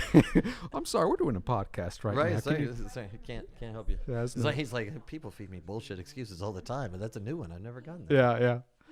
That's really interesting, though, man. I mean, you're right. I don't know how that feels at all. Right, and so it's easy to say, oh, we need to not police but they're not adults. I agree with you. We don't need to censor adults. Right. I'm anti-censorship. Yeah. But kids, Yeah. you know, when I can't imagine a seventh grader thinking about I can imagine a seventh grader thinking about suicide. I can't imagine a seventh grader following through with it. Yeah.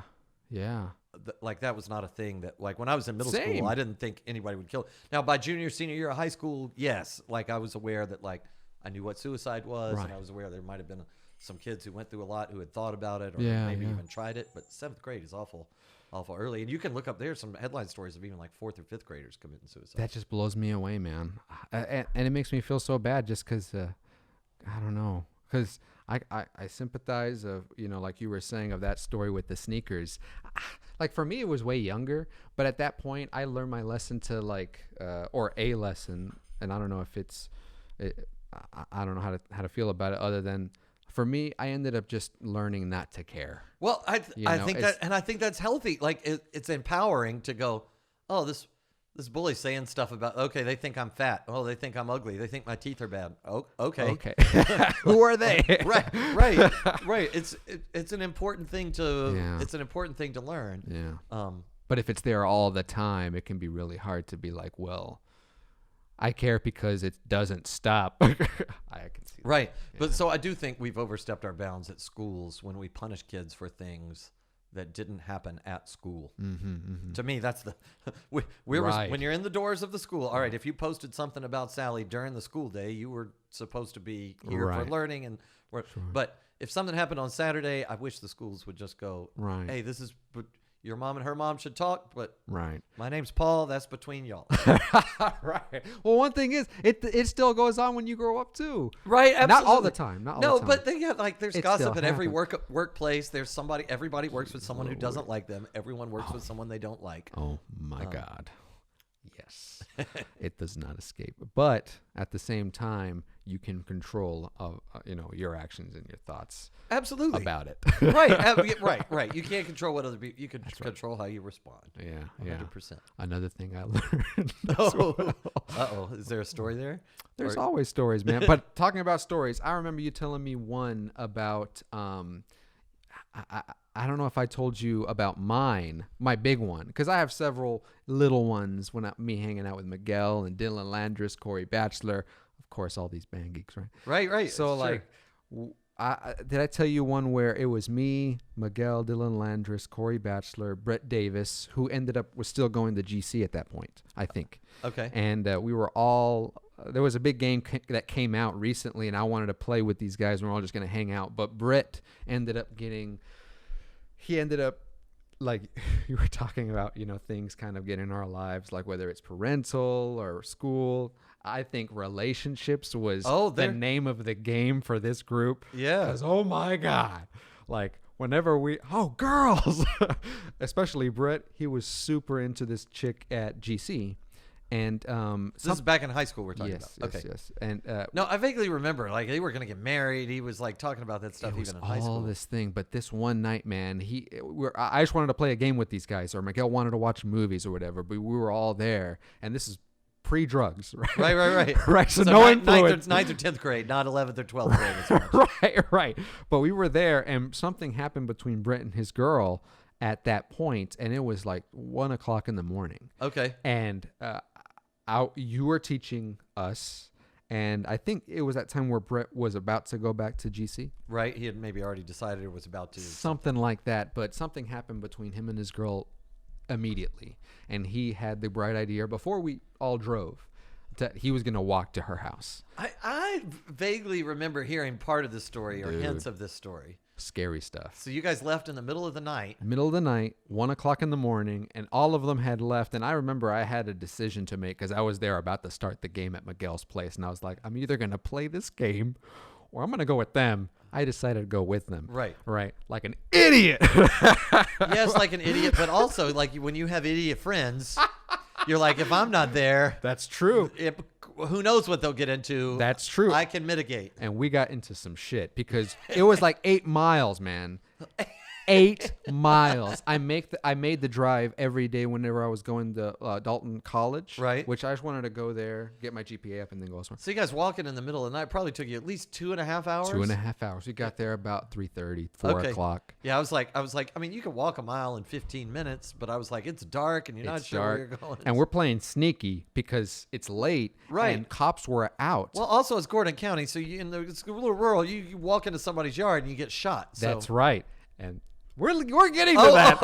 We're getting to that. So we're walking, and I remember it was like 2 groups. Britt and Miguel were just way far ahead. Because they're in a hurry. He's trying to get there. He's in a hurry, and Miguel's just having a blast because he's like, we're out hanging out late at night. Walking at night. Right. And then Rebels. That's right. It's insane. And then me, Dylan Landris, and Corey Bachelor were just all talking amongst themselves. And I was going out with another girl at the time. And I was like, Lord, I barely talked to this guy. I was like, Lord, just get me through this night, man. Because we kept on seeing cop cars and we kept on laying in the ditches in between them. Oh, my God. And the road was long. It was like one of those back roads. So we would see, like, up on the hill, we would be able to see headlights. Headlights. So you duck down in the ditch. Right. Or, like, far off. Right. And so we would duck down in the ditch, go and 8 miles, almost 3 hours. And it was intense, man. And we ended up passing this gas station, the only lit place between the 8 miles. No one was there. And we had to make a decision to either go back because Corey's house was, like if you can think about the road, it's a left and then another left and bam, there's Corey's place. And we can just walk back through the woods to Miguel's. But Brett was already way ahead and we decided to go and follow him to get him because otherwise he's going to get arrested. Right. He's going to get caught. Right. He's erratic, man. It's crazy. So we ended up following. Well, what's he going to do when he gets to her house at 3:30 in the morning? Like, what's the plan? What's the plan then? I guess to talk to her because I think. Hey, we got to talk. Like, her parents aren't going to be aware. Oh, they were aware, man. Right. Because we ended up getting there and we were all really thirsty. I was like, man, I just want some water. Right. You walked 8 miles. You were a little dehydrated, a little parched. It was crazy. And her house was like 10 feet away from her neighbor. Right. And Alita. Damn, son. She let one rip. I am so sorry. That was me. I'm sorry. She is so... Why? No. But 10 feet away from the neighbor's house, and the neighbor was up that day, or that night. And, dude, shirtless, like boxers, huge gut, drunk. And his wife was, I think, equally drunk. They opened the door because their dog is barking, and Britt is yelling for this girl to come out. Ooh, good save. Good save. Come on out. We have to talk. Her parents wake up. It's a big ordeal. She's trying to calm everyone down. Everyone's inside. Britt's at the front door. And me and everyone else, Dylan Landers, Corey Bachelor, and Miguel, are just out there trying to turn on their hose because we're just thirsty and the dog is just barking at us. And the neighbor comes out shirtless, beer gut, drunk. And he's like, you guys better go out. I'm going to call the cops. And he's yelling this in a very country draw. Oh, sure. I'm right. Sure. And we're just like, all right, old man, Right. get back inside. We're going to head out, blah, blah, blah. And then so 10 minutes pass by. He comes back out and he has a shotgun, Dude. No kidding. Shotgun. Run up there, you get shot. And if you got shot, you're on his property at 3 o'clock in the morning. Nobody's going to think like. No one's going to think anything. He's white. We're all darker. dark.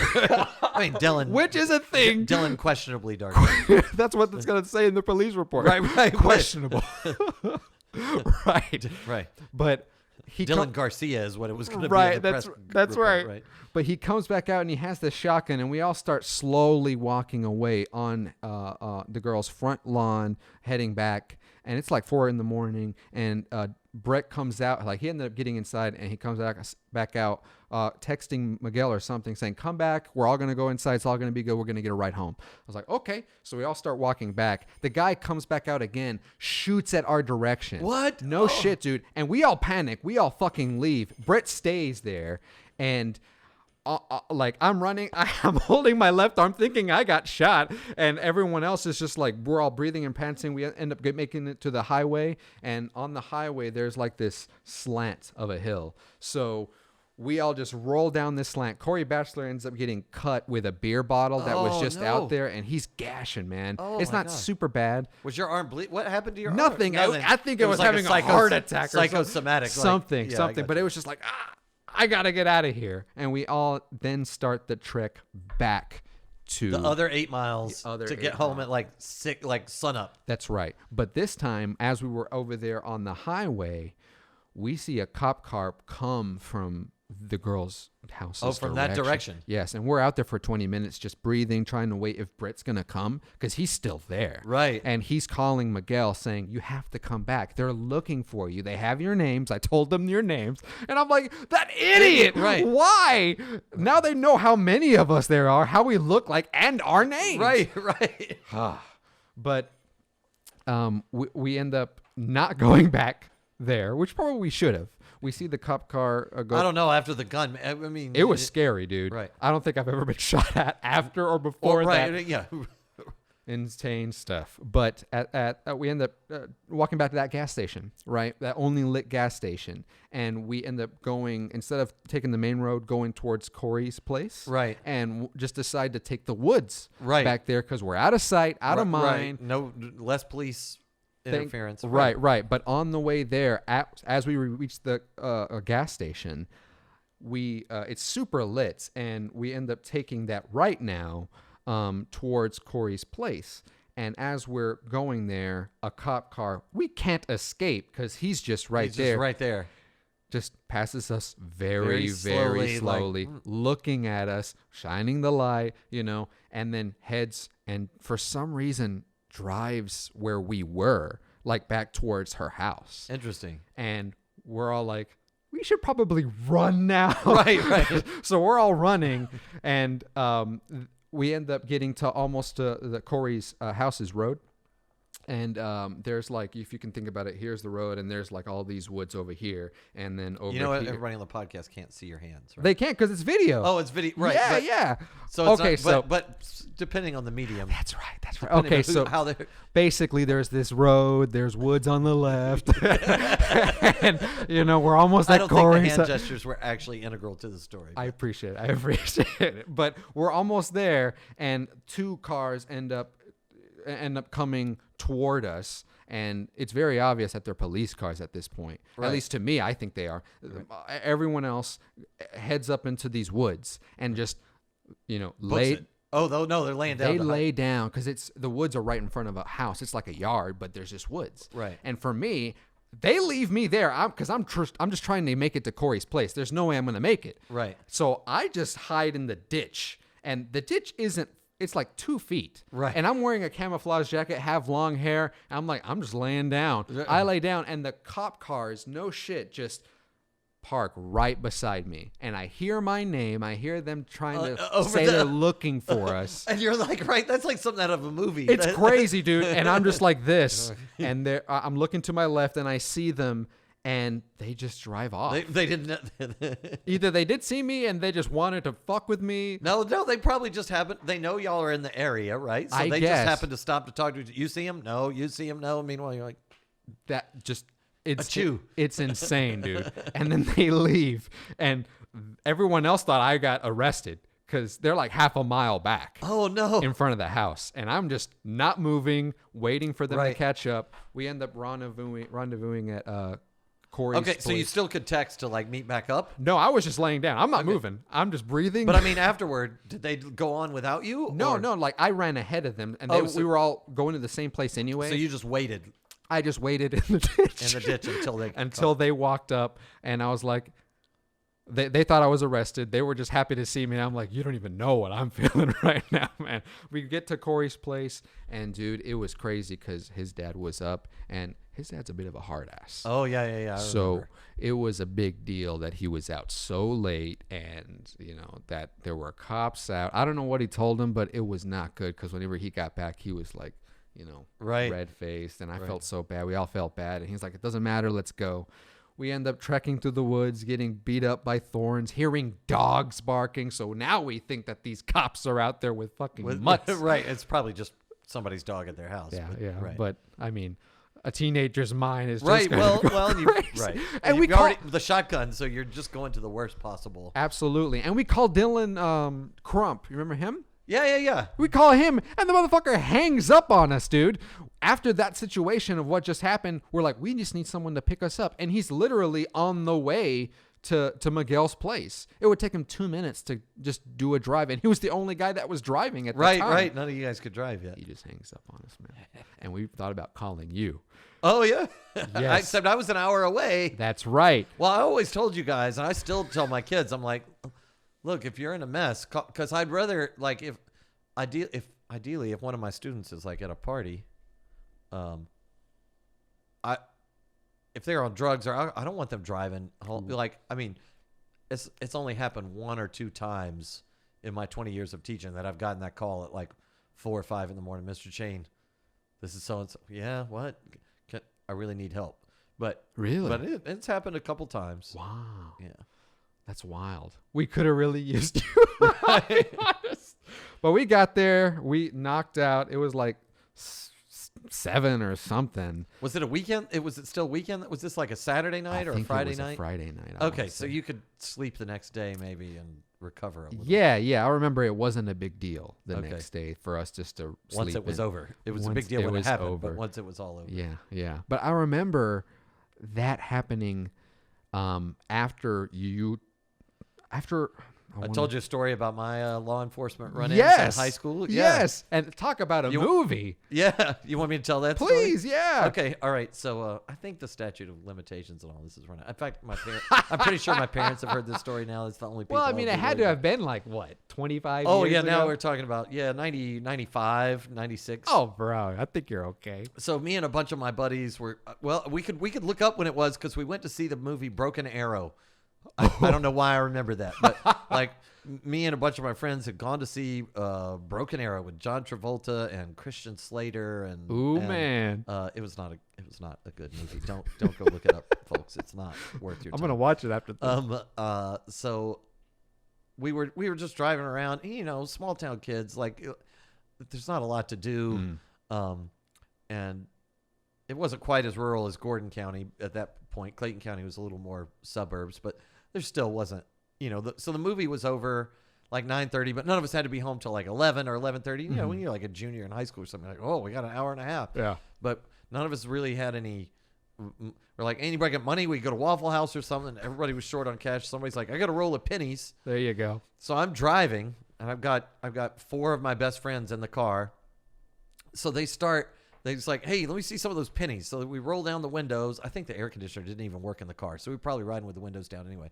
And they start throwing the pennies, trying to hit signs, like just driving, seeing if while I'm driving, and I wasn't even speeding or anything. Like I'm driving the speed limit. They're trying to hit the stop sign or the speed limit sign as we drive by with a penny. Because if you hit it, whack, you hear the penny hit it. And so they're like keeping score and just laughing and being stupid, right? Did you like say stop that or? Oh, no, not at all. Like, hell yeah. I was like, right. Like we're just driving around. We got the radio cranked up. Like, right. There's no drugs or alcohol or anything. Sure. Like just high school kids who went to a movie and were bored. And, sure. And kind of back, it's like a back road, right? And then we come to one, and my friend Peyton, who's now a PhD, who helped create the I won't go any further than that because I don't want to give him away. He might be pissed off. But anyway, he's got a PhD and a great job. That's great. Like a brilliant science. Knocking mind, it out, Peyton. And so Peyton throws this penny and misses the sign, and there was a car there waiting to turn on the highway, and it hit that car. It was a Thunderbird, right? Ooh. This white Ford Thunderbird. So he knows we threw something and hit his car, so he pulls out aggressively behind me and starts following me. Flicks his bright beams on.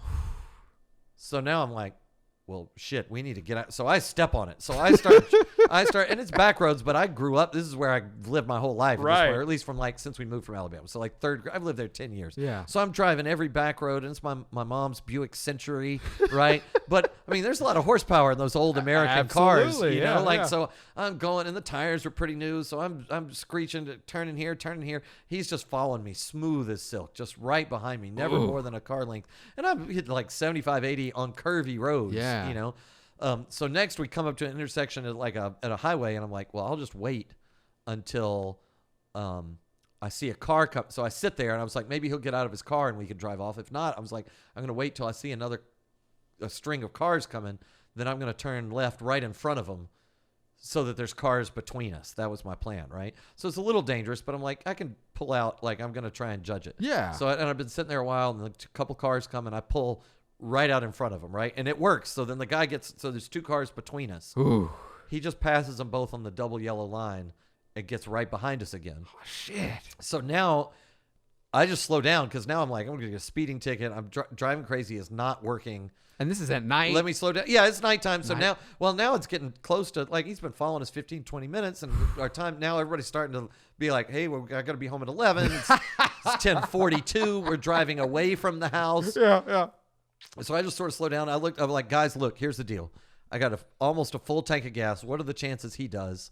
We're just going to drive the speed limit. I'm going to go to I-75. I'll just drive down 4 exits and up 4. At some point, he'll get tired of following us. Mm-hmm. And everybody's like, okay. I was like, worst case, we're just all late getting home. We'll get in trouble. We'll just say the movie went late, or say we went to Waffle House and lost track of time. Right. We'll get in trouble, but you're not that much trouble for missing curfew, right? Right.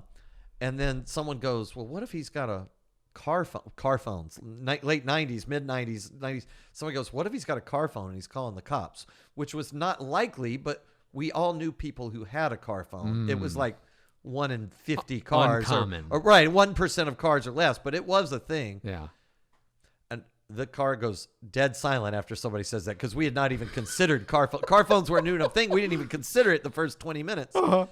And I crest a hill, and I see 7, 8 police cars right there, sirens going. So I hop out of the car. I'm getting ahead of myself. So obviously I stop, because this is a roadblock with cops everywhere, and I stop, and they come walking up with guns drawn, pointed right at and I'm not talking. I'm like, there's a dozen police officers with guns drawn pointed at our car, and they're like, driver, turn off the car. So I turn off the car. He's like, drop the keys out of the window. Well, the window is old school. With the car off, the windows don't work. It's automatic. It's power windows.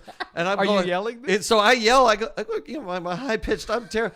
I can't put the windows down. I have to turn the car back on. Do it slowly. I turn the car back on, put the windows down, turn the car off, drop the keys out. Hands. We've all got our hands on the ceiling now. Driver, get out of the car. Don't move your hands. I have to undo my seatbelt. I can't. Do it slowly. No sudden movements. So I open, and then all of a sudden there's 4 200-pound cops on me. I'm face down on the pavement, the highway, handcuffed. Ooh. They pull all my friends out of the car. There's 5 of us there. One of the cops drives the car onto a side street, right? They throw me in the back of one of the squad cars, and I hear my name over the radio, my social security number, my driver's license number. Dead to rights. Right, and I'm like, it's like something out of a movie. I'm a kid. I think I made a B once, that was the extent. I'd never been to the principal's office, never, no detention, no anything. I was not that kid, and I'm handcuffed, hands behind my back. And then I'm looking, and my friends are all in tears. I can see them. They're all in 2 of them in this squad car, and 1 in this car, and 1 in that car. So then the guy who is driving the Thunderbird comes in and gets in the car with me and tells me he's an undercover police officer. And he goes, I could get you for felony destruction of federal property. And I wanted to argue with him. He said, what y'all throw at my car? It's like a penny. I'm just spilling all the beans, right? I'm not. Right. And I wanted to argue and go, federal destruction of property. We threw a penny. It didn't even hurt your car. Yeah. We tossed a penny, and we weren't even aiming at your car, by the way. It just happened. You parked in the wrong spot. Now, in retrospect, we should have considered that was a possibility, but we're dumbass high school Kids, kids. yeah, like yeah. like that's what. But I was doing any of that, and then I'm just like thinking about the high speed chase the whole time because like I've been running from a cop. I'm like, how many speeding tickets am I going to get? I ran stop signs and red lights, and I go, officer, I am so sorry. Like I'm tears streaming down my face for all the driving. I was like, we just thought you were a maniac. I was afraid you were going to shoot us or kill us. Or if I'd known you were a police officer, I'd have pulled over right away. I hope you believe me. He's like, no, I believe you. That's the one part I don't mind that part at all.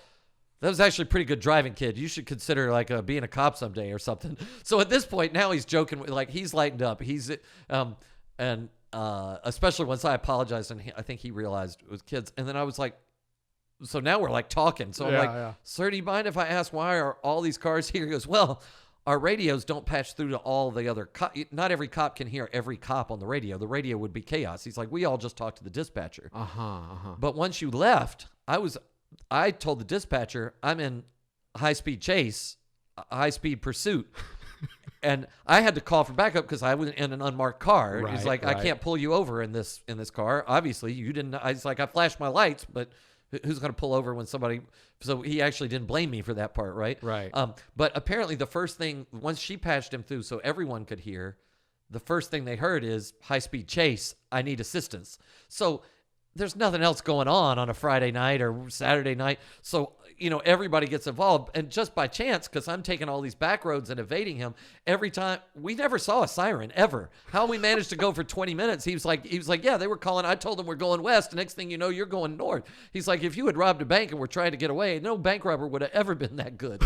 Like we're laughing about it. Like he's being super chill now. Now I'm starting to think like everything's okay. That's good. A little bit. But we cross county lines, so then that brought and there's city police and so there's Jonesboro City Police, Clayton County Police, Henry County Police, and once you cross state lines, then the state troopers have to get involved because the jurisdiction had changed in the middle of the chase. Yeah. So that's why there were so many cars, and the rest of so then he's getting out of the car, like the windows are down, right, and the other cops realize it's just a bunch of high school kids, and they're giving him hell. They're like, dumbass, you got 15 of us out here for 3 high school kids to do a penny. You sure you couldn't handle it if you got it from here? And so they're giving him shit. Oh my God. And so he comes back a few minutes later, and he goes, "We're calling everybody's parents." He's like, "No one's answering at your house, and you've got the car here, so we're just going to let you drive home."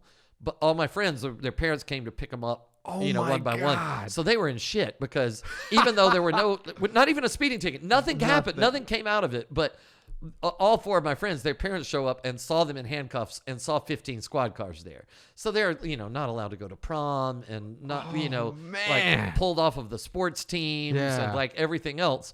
Meanwhile, I got home, erased the message off the answering machine, and I was no way. I was going. My parents did. So credit to my friends who never ratted me out to my parents. My parents didn't find out about it until more than a decade. You found out about it before my parents did. No way. And then somehow I ended up telling mom this story like maybe 5 years ago or something. Right? What did she say? So, I mean, it was water under the bridge. Now she's like, at this point. Right. She was like, oh, you were a good kid. I was like, yes, I was. But you wouldn't have reacted that way had you seen all the cars at the time. Oh, my God. That's insane, man. That's how I didn't get shot at or anything, though. Although I did have guns pointed at me, but they were trained. I was never worried about being shot. Right. I don't know if that would fly today, though, man. No. Like, I can't even. They'd ask questions after, man. Right. Yeah. Oh, my God. That's crazy. It was something similar with my drug use and my parents. Oh, really? Yeah. They found out eventually, right? Well, it was weird because I remember I would get stoned all the time. All the time. Right. And one night I accidentally, I just smoked up where I was living near the school. So normal. Oh, I remember. Yeah, you were kind of just across the street over there. Yeah, super close. And I would go and smoke up, like not a garage, but next to where my parents would park their car would be like a workout room. I would just smoke in there and then just work out and then just go chill in the living room. But I don't know what it was. If either weed was different back then or now. Now it doesn't really take me that much, but back then it would take me more. But I would also get way more out of my head. Right. And at that point, I would get so out of my head, I really don't remember much. Right. really. And Well, which is the reason, by the way, that teenagers and younger people should be especially careful because their brain's still developing, and you got enough hormones going through your body like already. Yeah, no, I agree. I actually don't smoke anymore, and that was a whole thing. But anyway, when I would get high there, I remember putting on There Will Be Blood and then just like enjoying Right, you're just watching the movie. Right, and then just going to my room and passing out. And I forgotten to take my weed and my pipe or whatever right. and put it up. Right. And it was just everywhere. And I didn't realize that. And the next morning I woke up and my mom had neatly placed all of it in the corner of the coffee table. Luckily, just left it sitting there. Left it there. And her and my dad were having breakfast. He loves eggs and chorizo, Mexican sausage, and then coffee. So I smell that. Yeah, dude, I smell that shit. I'm like, breakfast. Yeah, dude. You got the munchies because you ate so much you smoked up the night before. That's right. And I go in there. I'm like, I see it on the coffee table. I'm like, well, this is it. It's my life's done. It's over. It's over because my dad's a preacher. Right. Yeah. Right. And my mom's like super Christian, but neither of them said anything except my mom's like, I put your stuff in the corner of the coffee table, mijito. It's okay. I'm like, I don't think she even knows what it is. Right.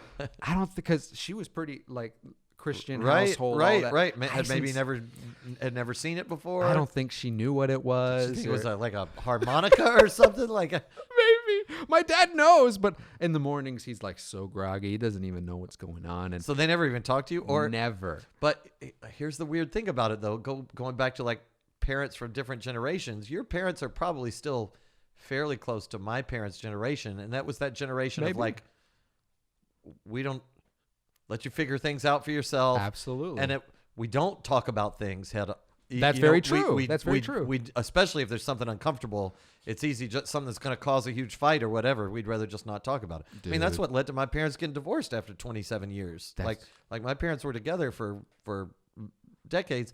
Nobody cheated. No drugs or alcohol. No abuse, physical or. Yeah. But like, they wouldn't talk about it when there was something that was worth fighting over or something that someone did. Because if you live with someone long enough, you're just going to have disagreements. Things are going to come up. Absolutely. And when it does, you could sit down and talk about it, or you could just act like it didn't happen. But then it builds up. Then the next time something happens, you're not only angry about that, you're remembering the thing from before. Yeah. And so. No, I understand, man. It's interesting that you say that because you should ask him now. Well, I'd have to just ask my dad.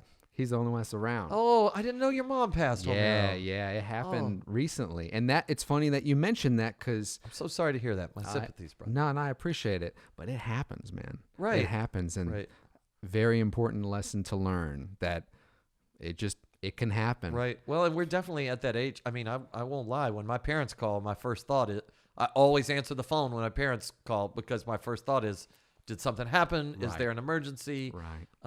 Yeah. And every time it's not that, then I'm super thankful and I feel very, very blessed. Yeah, yeah, absolutely. Absolutely. But it's insane, man, how life works out because to your point, my parents were like that verbatim.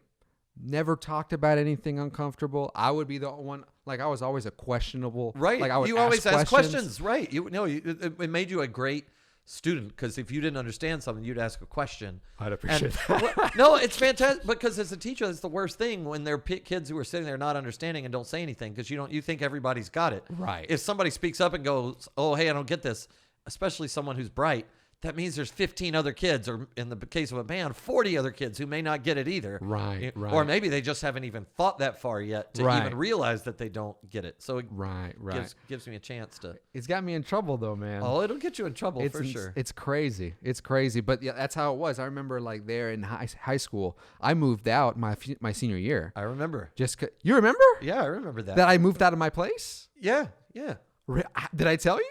No, I knew from the other kids because that's what was tied up. Because I was asking a lot of questions about you when you weren't going to march senior year. Right. I was asking so many questions about you, trying to figure out what's going on. Because I was worried. Miguel had been the one I was always worried about. And then senior year, I started worrying about you. And so some of the kids told me, like, I don't know what he's going through. I think he moved out. Yeah, they definitely remember that. Oh, wow. No trouble at home.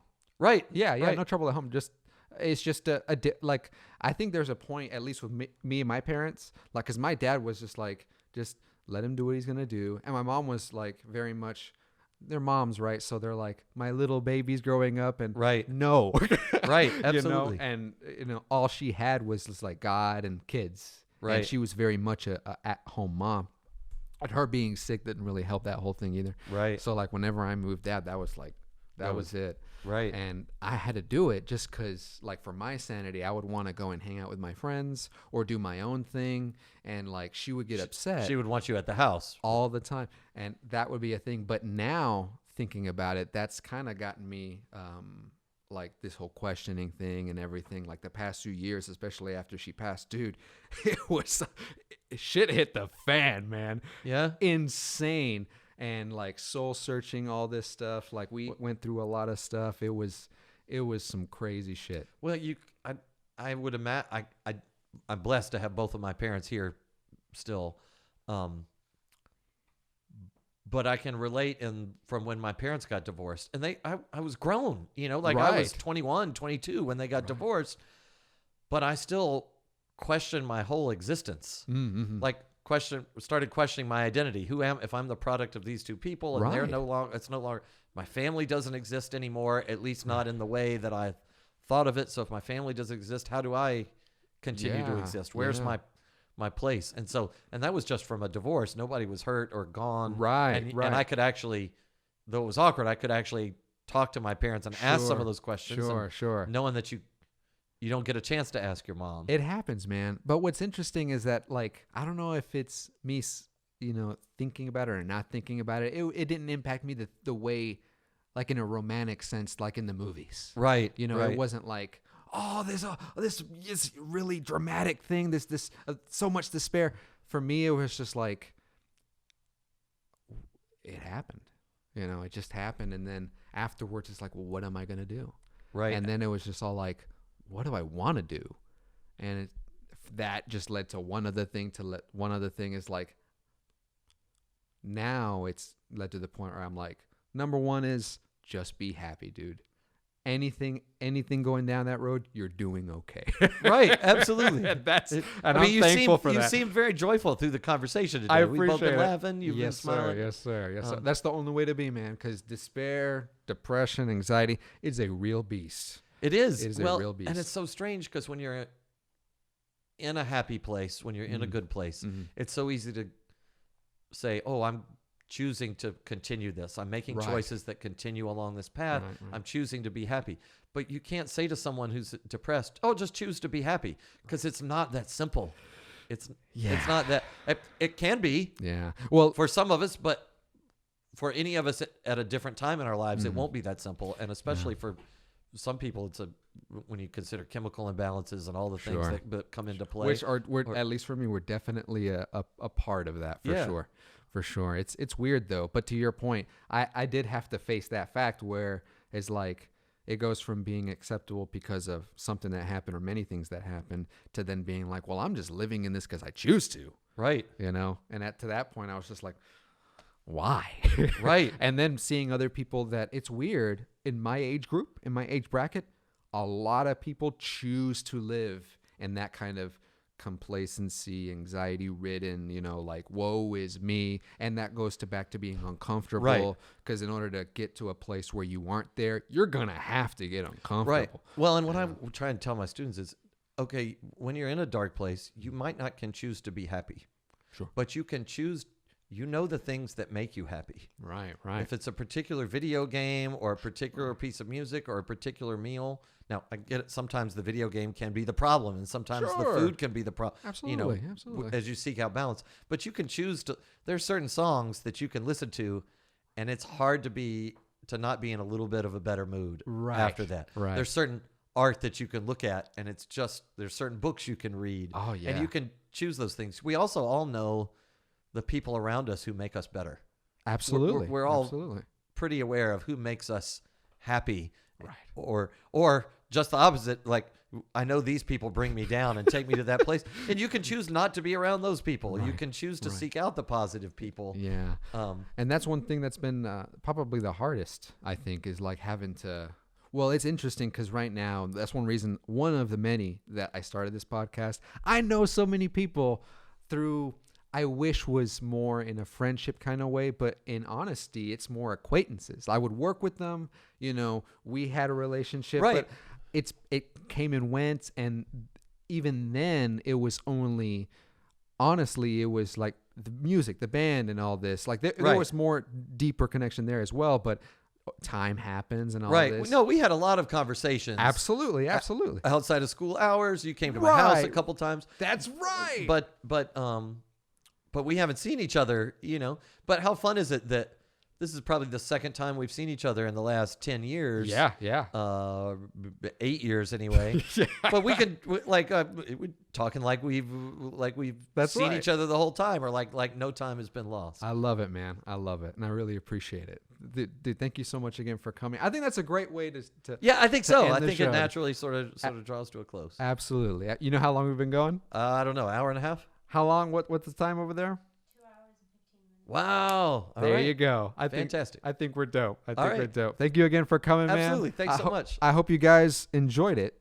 Let us know in the comments below, because I'm trying to make it so the first year it's just a new guest every week. Okay. So 52 guests. That's a lot. And you're number 10. But that's the thing with content creators. Right. Like it doesn't even always have to be like I'm not great. I'm just a high school teacher. Ah, And I come hope that this on. conversation was enjoyable. But it's about continuing to Absolutely. do what you do. Absolutely. And today, if no one ever watches, I had a great time. Same here, Had a man. blast. I loved it. All right. Dude, thank you again. We'll see you guys next week, and let's cut it. I love it. Bam.